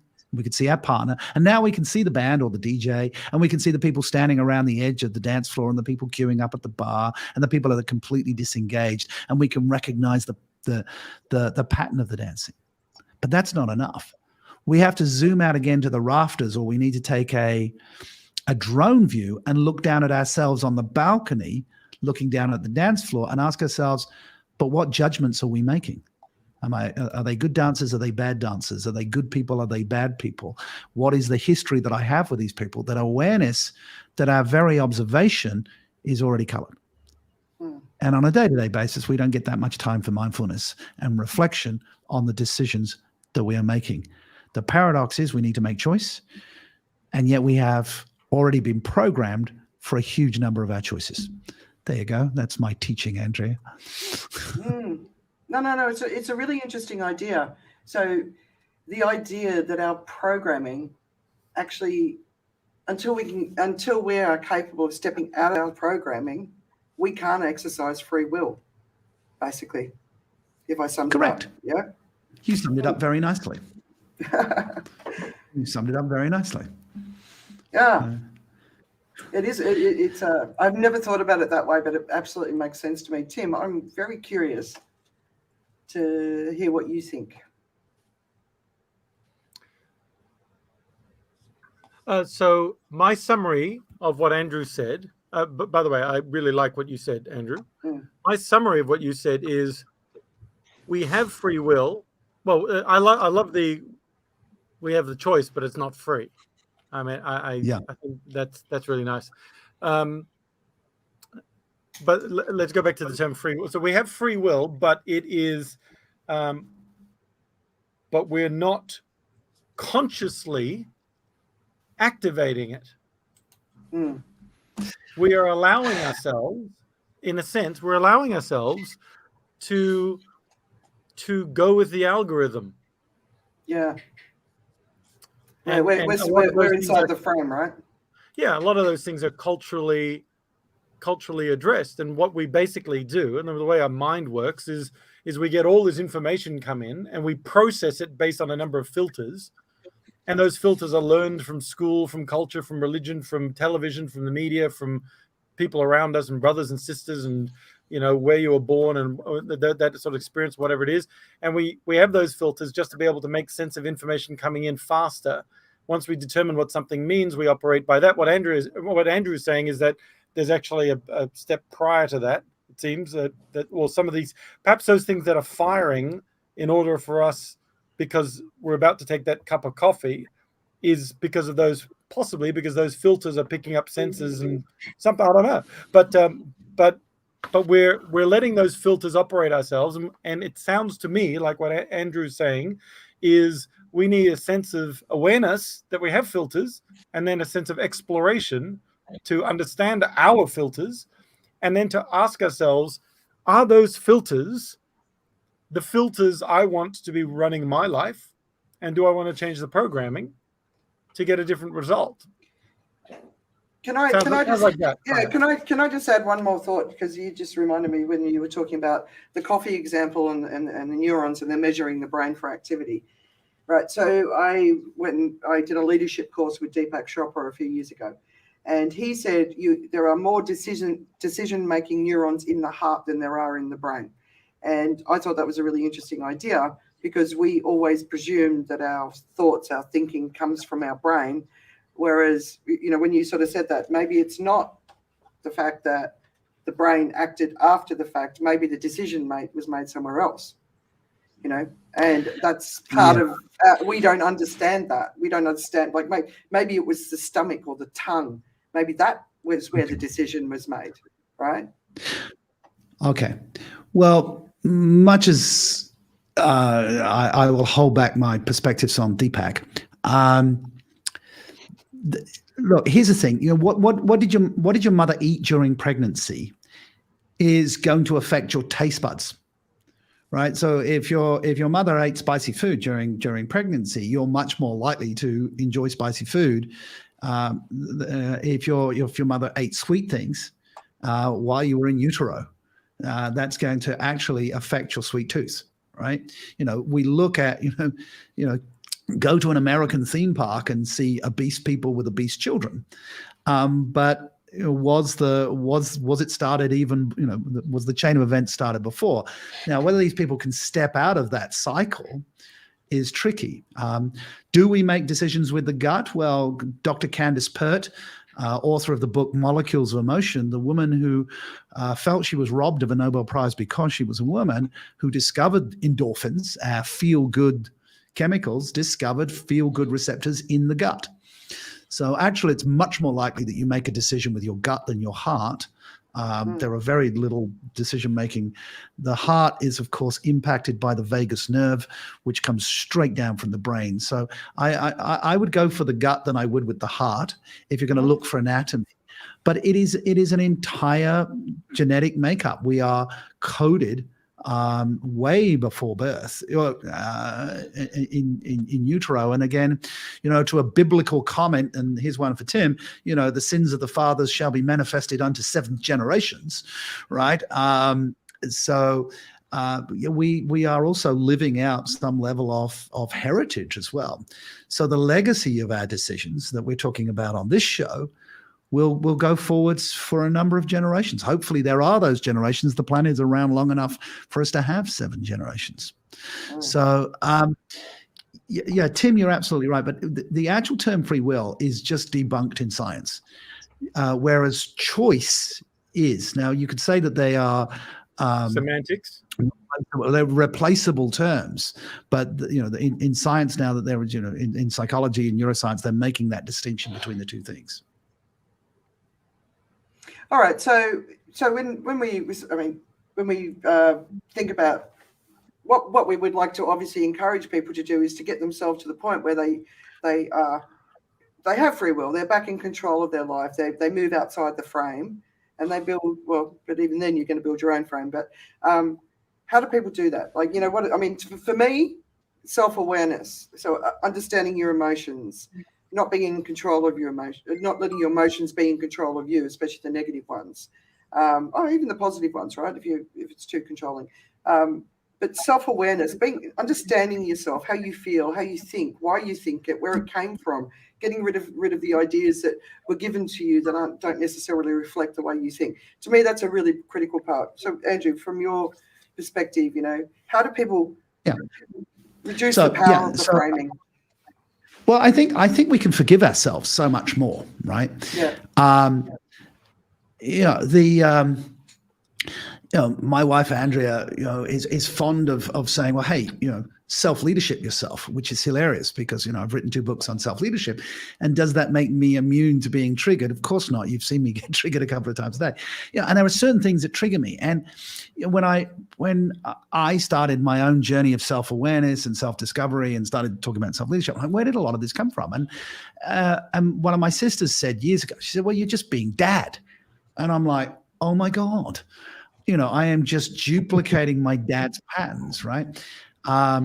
When I first started dating Andrea, and we sat down for dinner, and her daughter joined, I reached for the food and started eating, and she goes, no, you can't eat till everybody's served. And I'm like, yeah, but my dad did. I paid for the food, I put the food, I'm the man of the house, I eat first, right? I was like, how, and she said, well, you're not Shrek. And I'm going, well, yeah, actually, maybe, I've got the bald head and live in a swamp. Simple programs around, how do you sit down and eat dinner as a family? But recognizing, where did that come from? Yeah, I'm being dad. I inherited that from dad, or why didn't I pick up mum's empathy, right? I chose to model out my father. So I think we can be a bit kinder on ourselves and go, okay, if I behave a certain way, it's not all my fault, right? I got dealt a set of cards. I got some DNA. I got the education I have.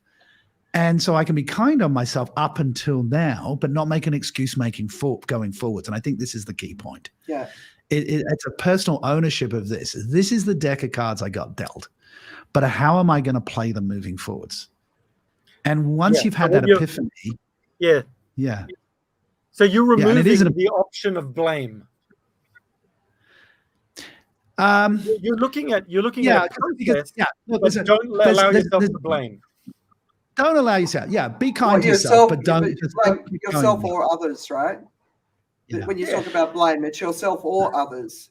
It's like, I'm being Because, dad. Well, it's not dad's fault. Yeah, but it wasn't Dad's fault how he was either, Yeah. right? He just didn't break No. down. No, well, because you know. you've got to go back a generation and say, well, how was my dad impacted? And if you met my grandfather, may he rest in peace, he was an incredible dictator of the family. And I could tell you some stories about how that impacted me. But I can be kind to myself, but not blame, right? There was a wonderful book called SHAM, which stood for Self-Help Actualization Movement. It was written by a journalist, and it was a really nice expose of people like Deepak and Oprah and Tony Robbins. And it's basically the American principle of, everybody can be successful. Everybody can be successful. It's the American dream. Work hard enough and you can be successful. That's what Tony is telling you and Oprah is telling you. But if you're not successful, we lost. Did we lose our host? No, keep going. These things So if you're not successful, then you're a victim, and therefore you can blame your father that you're the son and daughter of an alcoholic or an abuser, etc. So there was this nice paradox that you got out of jail free either way. You can make it. Now the point being is not everybody will make it to be successful. The reality is that the education system isn't fair. There's another wonderful book called The Hypocrisy of Merit, that not everybody gets into an Ivy League university, right? It depends if your parents already went there, and if you could buy yourself a place, or you could buy yourself the ability to pass the SAT scores, which is eminently studyable for. It was put there to make it fair. So if you're a person of color or Asian, you're less likely to get into these Ivy League schools because of various subtle criteria. So life is not fair, right? I'm just saying, Andrea, not everybody has the opportunity to be successful, right? If you're born in a middle-class family and you've got education and healthcare, you can be a Margaret Thatcher and get to a university and then, become Prime Minister of the United Kingdom, right? And so her mindset, her program is, I worked hard, and so therefore everybody can work hard and get to the top. Well, if you're born in a ghetto or a favela, working hard isn't going to make any difference, because you're never going to get into an Ivy League school. You're never going to get that education. You don't have the healthcare. Yeah. And to Malcolm Gladwell's point, you won't be programmed with the entitlement that you should. And so it isn't fair. Those people, and to tell people it is fair, that it's a meritocratic world, Barack Obama said, meritocracy, it's all about freedom. And yet he filled his cabinet with people who were Harvard graduates who had already had the cards dealt that they were there. So there is no meritocracy here. And the people who are feeling left out of that, who don't win the DNA lottery, the educational lottery, the middle class upbringing lottery, they are feeling very disenfranchised, and they vote for these nationalistic leaders who say, I will sort it out. Believe me. Yeah, but meritocracy could be, it's conditional meritocracy. It sounds like it's meritocracy. Meritocracy seems to be reasonable to a degree, but you need to have, there's a lot of conditions for you to get selected onto that panel, for example, onto that cabinet. You had to have them, you needed the opportunity. And I guess where what you sounds like what I'm hearing is a lot of people aren't getting the opportunity to have the education to be able to display the ability to have that merit to get selected. So there are pathways that are just closed. Yeah. So firstly, they don't even know that they have that opportunity. It's, if it's not offered to them, getting an education. You always, there's a great story. The first person in a family to get a degree, right? And I mean, it changes the dynamic of the family, because, they were a working class family, or, even, they were below the poverty line, or they were the wrong caste system, in certain countries. The problem is the self-fulfilling prophecy that those people that get to university happens. I mean, Singapore has was built on a meritocracy, and Joe might want to speak to this. Lee Kuan Yew, said, we're going to be meritocratic, work hard, we'll send you off to university. And so a whole bunch of kids were sent off and got scholarships and went to the best universities and came back into Singapore. But of course, as they had children, they educated their children, made sure their children got into the right schools, and then you're starting to get a stratification of the Singapore society, the educated, highly educated scholars and the children of those scholars and the top schools becomes a self-fulfilling prophecy that their children will also, and therefore you will get an uneven distribution of education across in a small little environment like Singapore. So generationally, that sort of starts to change, right? But then I look at a country like Thailand where the education of the children that happens, right? There's a national education system like we're seeing in a lot of parts of Asia. The focus on educating the children is a very high thing, but that's a really interesting example. Joe, what's your take on that? Because I think that's an interesting perspective.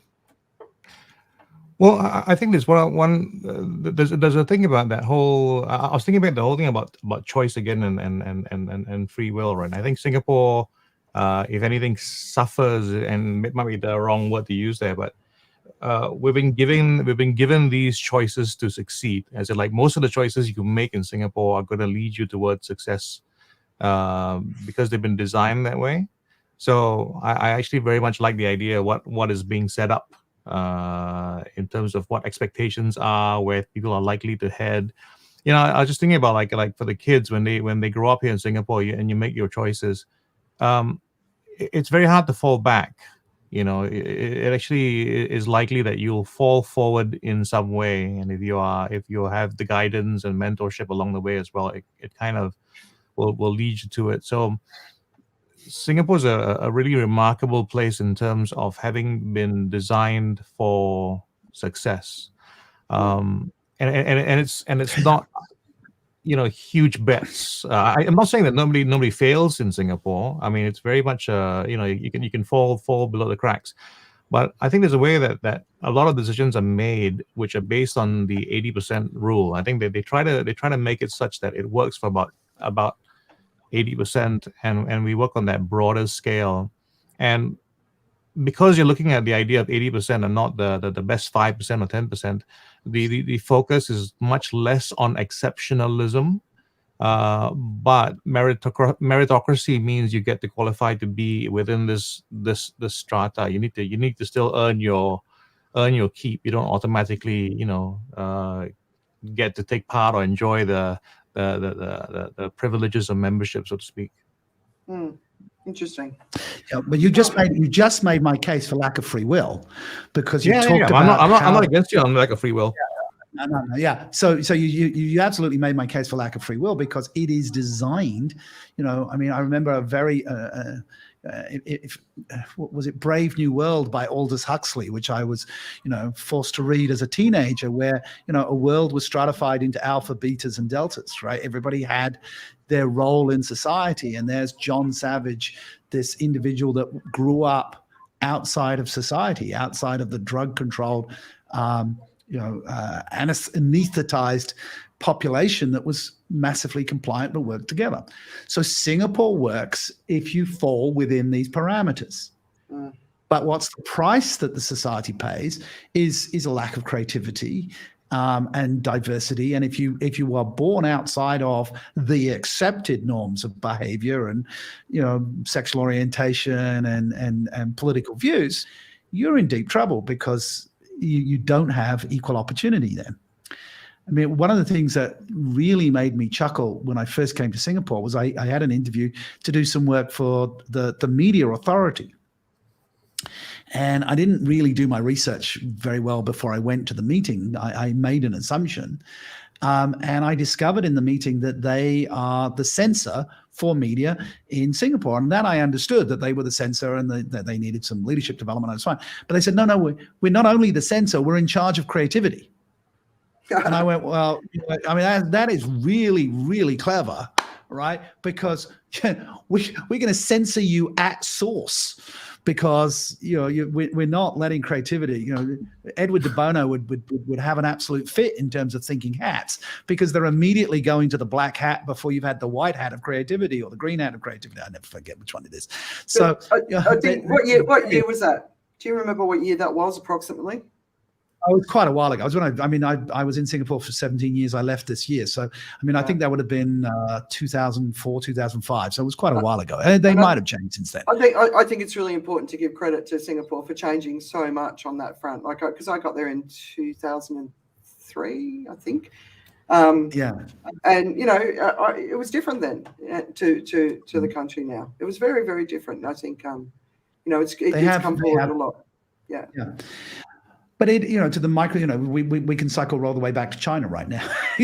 Why were some of those draconian concepts in place? Because you needed, if you read Lee Kuan Yew's autobiography, he had to manage a population, and some really great decisions were made, but at some expense of creativity and diversity.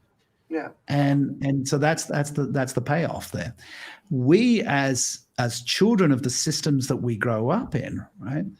You asked me for things to change, right? One, of course, is being aware.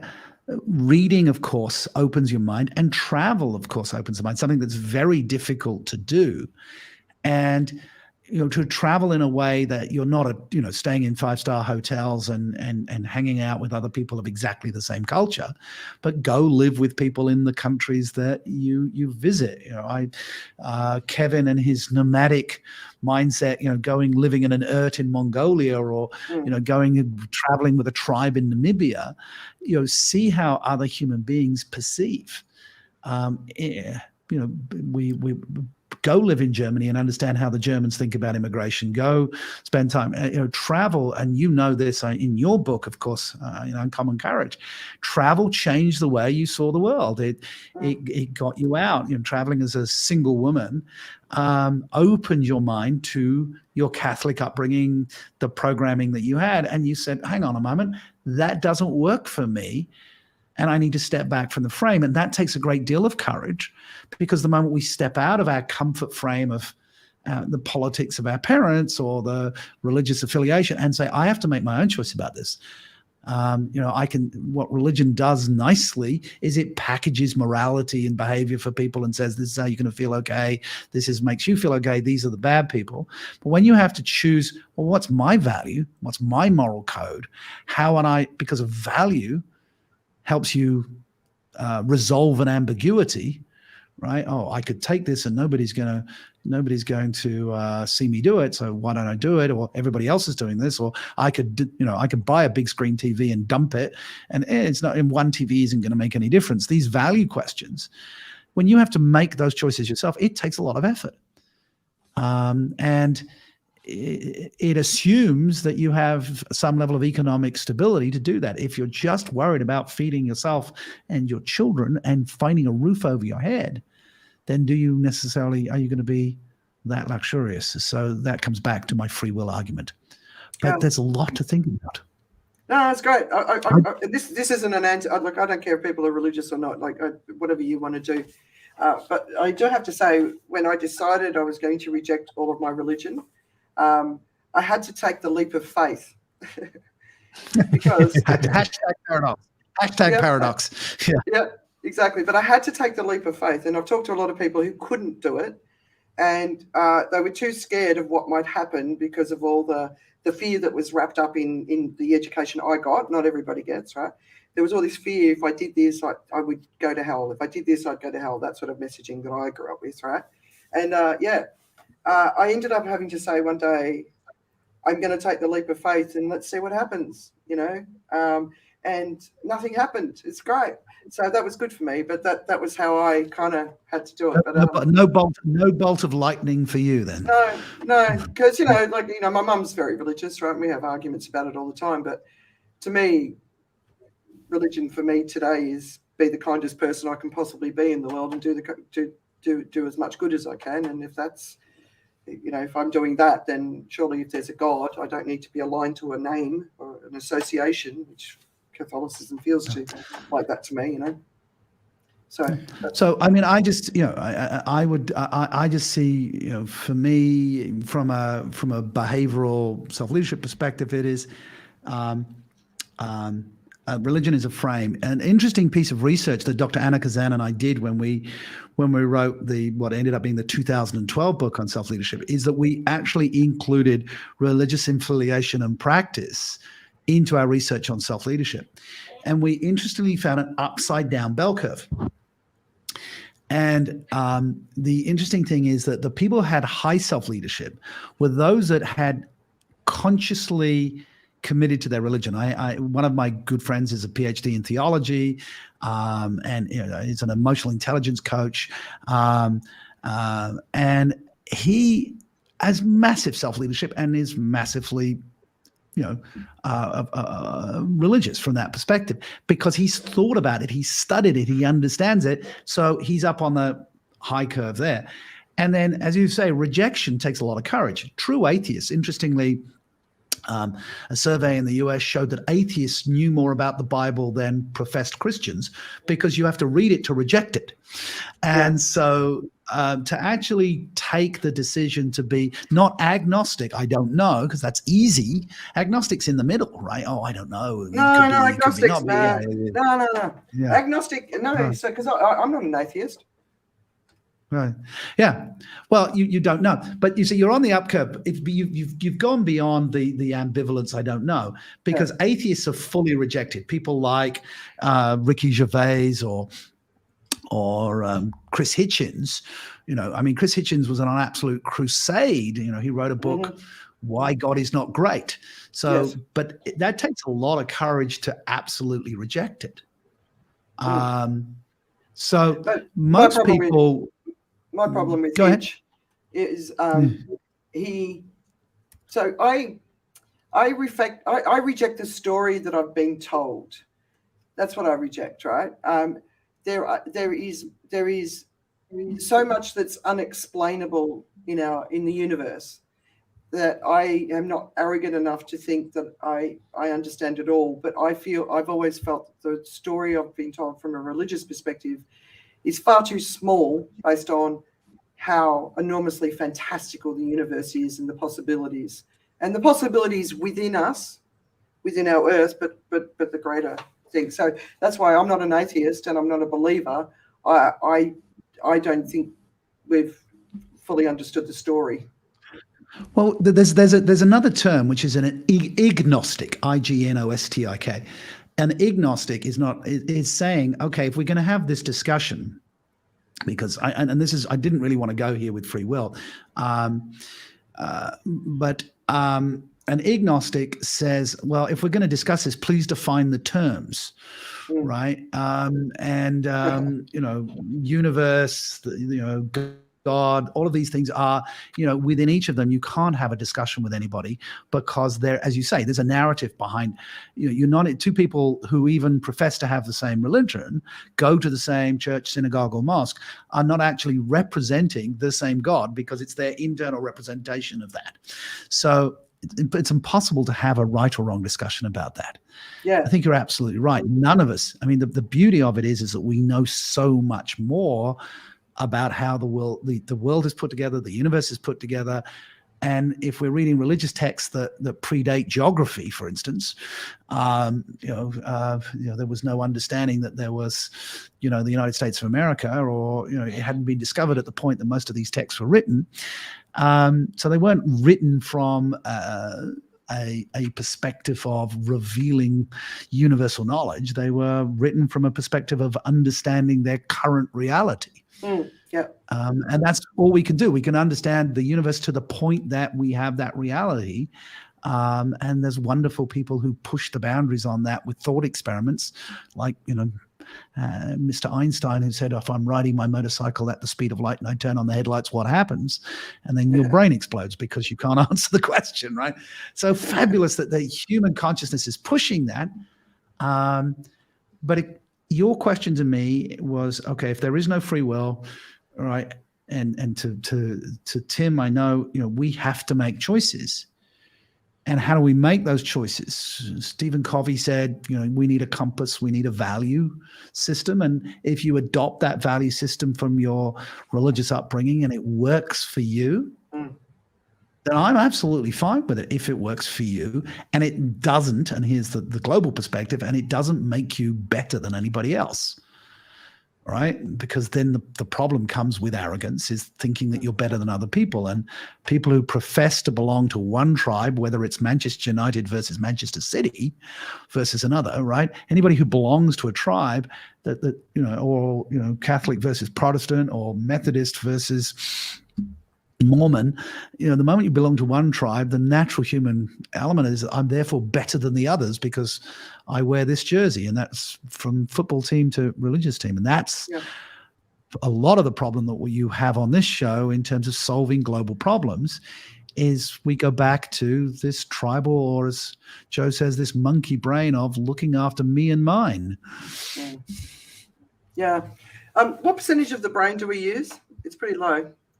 Do you guys know? Nobody knows, right? No. The point is that to answer that question, you would have to know what full capacity is, right? So that classic, we only use 5% of it, is sort of a very strange number, because 5% of what? We don't know what it's actually capable of yet. Right. So I don't know. It was more from the point of we don't use much of our brain, right? And the study of brains is amazing. Well, we don't know. Well, a lot of our brain is happening and we don't know about it. So firstly, the concept of monkey brain is somewhat dated. And even left and right hemisphere is somewhat dated. There are whole bunches of the brain that seems to be working on their own, right? They're doing different things simultaneously. So neuroscience is really pushing the boundaries on that. What's interesting is consciousness as opposed to the brain. Your experience of listening to me and me of listening to you feels seamless. I woke up this morning and I didn't have to think, who am I? All right. And it's many years since I woke up and I asked, where am I? But I didn't have to ask who I was. My consciousness kicked in. I knew my name. I knew where I was coming from, what my values were, what my outcomes were.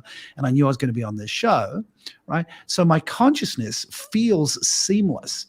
And this is an absolute mystery to neuroscience, because there's whole parts of my brain that are operating and doing different things that I'm completely unaware of, and you're unaware of yours, and yet we have this experience of consciousness. So back to agnosticism, we have to define the terms. Are we defining the brain, or are we defining consciousness? Because to your point about, is it in the heart or is it in the gut, maybe it's something else. Yeah, and I suppose that's the ultimate point, is don't ever be arrogant enough to think you've got all the answers, because you haven't, because we're so far off. It's the Dilbert. Scott Adams talked about the Dilbert principle, and I love Scott Adams and Dilbert, because the engineer in his cubicle and the funny things that he did with his boss. But the Dilbert principle is that, don't learn anything new, because if you learn new things, the percentage of what you know versus the percentage of what you don't know goes down. So the more you learn, the stupider you become. That's the Dilbert principle. So But we're not going to encourage people not to learn, because that would be stupid. All right, let's wrap it up. Can I just say one thing before we wrap it up? All right, and that is, in that entire conversation, you didn't really hear from Joe or me. And sorry about that. No, that's okay. And so I just want to say that my perspective doesn't necessarily agree with you guys, because I'm Christian, and I made a conscious choice and I grew up with a Christian frame, but not in a Muslim country, but not with a very hard Christian frame. And what I've had to do in my life is go and discover it. So I've actually made a choice to immerse in, and just then, you might have noticed me slightly distracted. I just remembered that I had 2 minutes to submit an assignment to a theological college that I needed to turn it to a PDF and upload. So I just did that. So excuse me for going off and doing something from a theological perspective. But I don't think. I think we had a discussion about choice. I don't think we had a theological discussion about free will at all, but that's okay. We just used the term free will, and maybe that got some people thinking. And we looked at a biological, psychological, and possibly philosophical perspective on it. We didn't really look at a theological perspective. We did discuss why Andrea at least rejected the religion that she was presented, and made a conscious choice to do that. But we didn't really investigate why others may accept it. So I just wanted to mention all of that it wasn't necessarily a very rounded one. And I have it next to me, because I was going to refer to it in case we got to that, a paper I had written for my theology class, which talked about an element of free will as part of my defending argument with regards to predestination versus free will, and the constraints with regards to free will and why various things had happened. We didn't really get to talk about that. That was okay, because we didn't really go down that theological line. Which is probably good, right? Because, Well, people, which is probably good, because people struggle with it one way or another. They struggle with it, right? And I used my example of religion, but I wasn't really commenting on religion because it was my experience, right? And it was an active decision, but then you've made an active decision in the opposite direction, which I respect as means much. we don't really have the balanced side. And I'm not here to proselytize or evangelize. But because what I'm enjoying about the path that I'm on is the argument, is the different perspectives of the argument. It's like, how do you deal with that paradox or conundrum or contradiction or whatever it is? So, and I find that I didn't go down that one. I think we introduced. I wasn't going to do the religion one because, and I understand your faith from a self-leadership perspective. As I said, you're on one end of that upside down bell curve. Is that you've made an active decision to your faith, and as I said, I fully respect that, and I see you as a self-leader from that point. But within religion itself, there's a paradox of free will. If God is omnipotent, omnipresent, already knows what you're going to do, what choice did you have in terms of what you were going to do, right? And so that's always I get that one. That was the paper that I wrote, and I used an example of I have the all-powerful ability to pick up a ball at any time of the day, but when I go and play football, I choose not to pick up the ball unless I'm the goalkeeper. I don't. I play by the rules that I've either made or agreed to. And there's a whole other discussion of that one, and there's a whole other argument. And from that perspective, I'd be happy to have it. But I don't think that for me, yes, it's a shame you've given up drinking, because for me that is a 2 bottle of wine argument, right? That's definitely a 2 bottle of wine at that one. All right, so I was just thinking that I could host you guys in a podcast. We'll have a good chat, but we're obviously gone over time, even more than usual. So I've decided to skip the last one. What's keeping you distracted at the moment that people could watch, listen to, read, anything? Yes. I've definitely to share this. All right. I have been totally geeking out on videos by James Hoffman. And so James Hoffman is 2 F's and 2 N's. And it is only because, and I find it hysterical, because we started talking about Black Friday, and then we gave examples of triggers with regards to picking up a cup of coffee and synapses and all these sorts of things. This guy won the Barista of the Year, something or other, in 2017 or wherever it was, in Tokyo or something like that. And he does these very lovely, like, we're going to investigate which ones of these coffee machines is the best coffee machine for you to buy. And so I've been going nuts on freaking coffee machines and grinders and everything else. And I now have them. I'm sorry, this is going to disgust you, Andrea. I have them coming from various parts of the world on airplanes. Because I was sourcing, I even waited for Black Friday to source the cheapest everything that I could possibly find. Although I stopped short of the grinders coming from somewhere in Singapore, the coffee machines coming from Australia. And just for those watching who are interested in what my final decision was, I wanted to limit myself to about $1,000 for the whole setup. I ended up buying a Breville Bambino Plus Pro, or Bambino Plus, and the Breville Smart Grinder Pro, because I wanted great coffee and I wanted to be playing with it, but I didn't want to play too much. So So that was Awesome. that was my thing. But I've been loving my wife thinks I'm insane. Like I'm going down to this sort of like flow through channeling, understanding channeling and pressurized, portafilters and all this sort of stuff. But I've been enjoying it. And now that I've bought it, I don't care anymore about his videos. Oh, okay.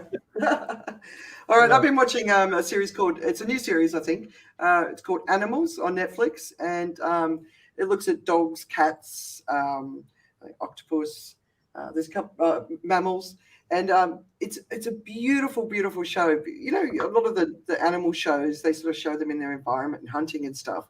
What this does is it shows the connection between animals, and it shows the heart of the community, and I think it helps you fall in love with the animals more. And I think the world needs to fall in love with animals and understand that they've got a heart too.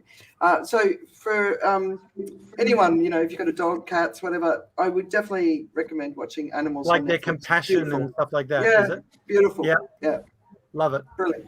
Yeah, Andrew. Well, I've got a deadline for my new book, my new leadership book coming out first quarter of next year, and I have to finish off my book for December 1st. So I have been pretty focused on that, so I'm sorry. And walking by the beach. Pardon? I walk to the beach. Yeah, I do my walks to the beach. I have discovered a remote beach that doesn't have a direct route walking from my place. There's a big valley, and I found one way down to this beach, but it's very muddy and a bit of a climb, and I've been trying to find a different route. So I check Google Maps and I take off and then get lost. Nice. And that's kind of fun. My wife is terrified. She goes, well, what something happens to you? How will anybody find you? I was like, so, Yeah, He'll cut his hand off even though he doesn't need to and make a movie about himself. Ouch. Don't do that. Ouch. But to me that's a distraction. You've moved to a new country and you're discovering it. And, It's a beautiful distraction. yeah. Joe? Well, boringly, I've been distracted by trading. So I'm putting to work some of the new skills that I've learned from a mentor of mine. I am trying to not only use the skills, but also to keep thinking of myself as someone who didn't have these skills before, and trying to teach them to somebody else. So it's trading with a view on making a course out of it to help people, really have some outsized returns. It's a whole different paradigm in terms of how to look at trading. So yeah, that's really been distracting me. It's distracting me all the time. In fact, while we've been talking as well, there's been a chart that's moving up and down right in front of me. You've changed. I'm submitting assignments. You're doing your trading. Joe used to be interesting. Now it's all about the trading. At least you're still interesting, Tim. All right. So actually, Joe, we need to speak about some other sort of trading that because of the Black Friday weekend. Remember? Absolutely. Well, that's. Well, I mean, I've got to go and to do some LinkedIn posts to promote my Black Friday sales of my online programs. So that's what I'll be doing as soon as we get off here. All right. Just picture me punching you in the face, right? Even getting on the back of the theme. Like I'm seeing all these people doing, hey, here's my Black Friday sale. I'm like, stop it. Stop it. Why? It's a negative. It's a negative for me. If you go to Black Fridays, black-selfleadership.com. just don't call it a Black Friday sale. If you want to offer a discount. Just don't associate it with mass consumerism. Just don't, because it's a negative. And there's a lot of people who feel like that. You might not see it. You might not feel it. But for me, I'm a communications person, right? The last thing you should be doing should be tying yourself to that. It is a trend on the decline. The consumers might not have gotten the message, but it is a trend on the decline. It needs to decline as quickly as possible. It's a very negative thing to hang your hat on. And I just really, please take my advice. Do not use those terms. Offer a discount. I'm going to do a Black Friday sale. Just You can maybe be a little bit more creative. Andrew, do too and A/B test it. I agree with you. It's negative. I have a marketing team, and that's what they, my free will is like, this is what they wanted to do. This is what they got excited about. And, Somebody 'Cause they're not has to thinking. pay for my wine and cheese in Portugal. So Yeah, so- skip Black Friday, just go straight to Cyber Monday. Yeah, well, or Singles Day, right? So you got 3 options coming up, but yeah, actually, my wife might have something. My wife might be worried if I'm doing something for Singles Day. She's like, no. How about Self Leadership Tuesday? Self Leadership Tuesday. Just add it to the Well, end of I this tell you, whole bloody thing. I should have got you guys in terms of brainstorming my marketing a lot Yeah, earlier. come But on. thank you for Come on, that. we're the marketing team. but just it's a consciousness thing that we were talking about earlier, right? We don't even think about it. We should think about it, and there are a lot of people in the world who are thinking about this stuff from a negative perspective. So you say A/B test the message. It's not about A/B testing the message. There is a growing population in the world that is offended by it. Okay. And if you want to offend, go for it. But Why? it upsets me. But What's the offense as about? Ricky Gervais says, just because you're offended doesn't mean you're right. But No, in this case, I absolutely. thank you for your insight. Yeah. Thank you for your insight, and I hadn't thought about that one. It's a brand linked to mass consumerism. Mass consumerism is the problem we're paying from. Is one of the problems we're facing from an environment perspective, right? But So you it's up just, to me. I'm It just doesn't matter what rewriting. you're selling. All right. Yeah. Uh, I just want to make people aware. I just want to make people aware. There are a growing movement out there who it's offended. It's not the Ricky Gervais sort of response. It's wrong in our eyes, and we're in a world that is this. When you're so invested in what's going on in the world from an environment perspective and a waste crisis and all that sort of stuff, so much of the world jars with what you see. And every day I'm on LinkedIn, it's just jars with me the way people talk. We're in the middle of a pandemic. People are talking about rubbish, right? And it's constant, and it's a real battle for people who are paying attention. But for something like this, or all these big holidays and big super savings, super sales days, just don't go near them. That's my advice. So okay, but I wanted a coffee machine. That's and fine. I figured that somebody was going to go stupid and discount it. That's fine. And so I waited till today and I did it. That's fine. I'm not talking about spending. You got to money. go. Andrew has to go. Yeah. If you need to buy something, you need to buy something, right? It's Yeah. not about that. But anyway, Yeah, all right, we're gonna go. I'm not a vulture. I'm not a consumer vulture sitting there to get the thing. I'm buying the thing that I'm waiting economically to buy the thing I want because some idiot's going to discount it under the sale. Not some idiot, but somebody is going to discount it under the thing. I appreciate them discounting it. I don't think they're an idiot. I retract that statement immediately. And it's also Whereas I won't buy anything for today. I won't. That's my way of saying I don't agree with this, right? Okay. But I'm not criticizing anyone who does. It's not about that. I make my stand. You make. We all do. You do you. I'll do me, right? But it's all part of the bigger message that we need to be getting. What we do today is impacting our children's future. So our decisions impact their future, right? I agree. I agree with you on that. But I think we do label things that don't need to be labeled and get offended by things that we don't need to get offended about. For example, I read a post yesterday that somebody was saying, Singapore, stop celebrating Thanksgiving. It's a horrible thing. And I'm like, and I went to a Thanksgiving dinner and I was telling the guy, hey, it was Thanksgiving. You run a business about giving. Actually, you should turn it into that.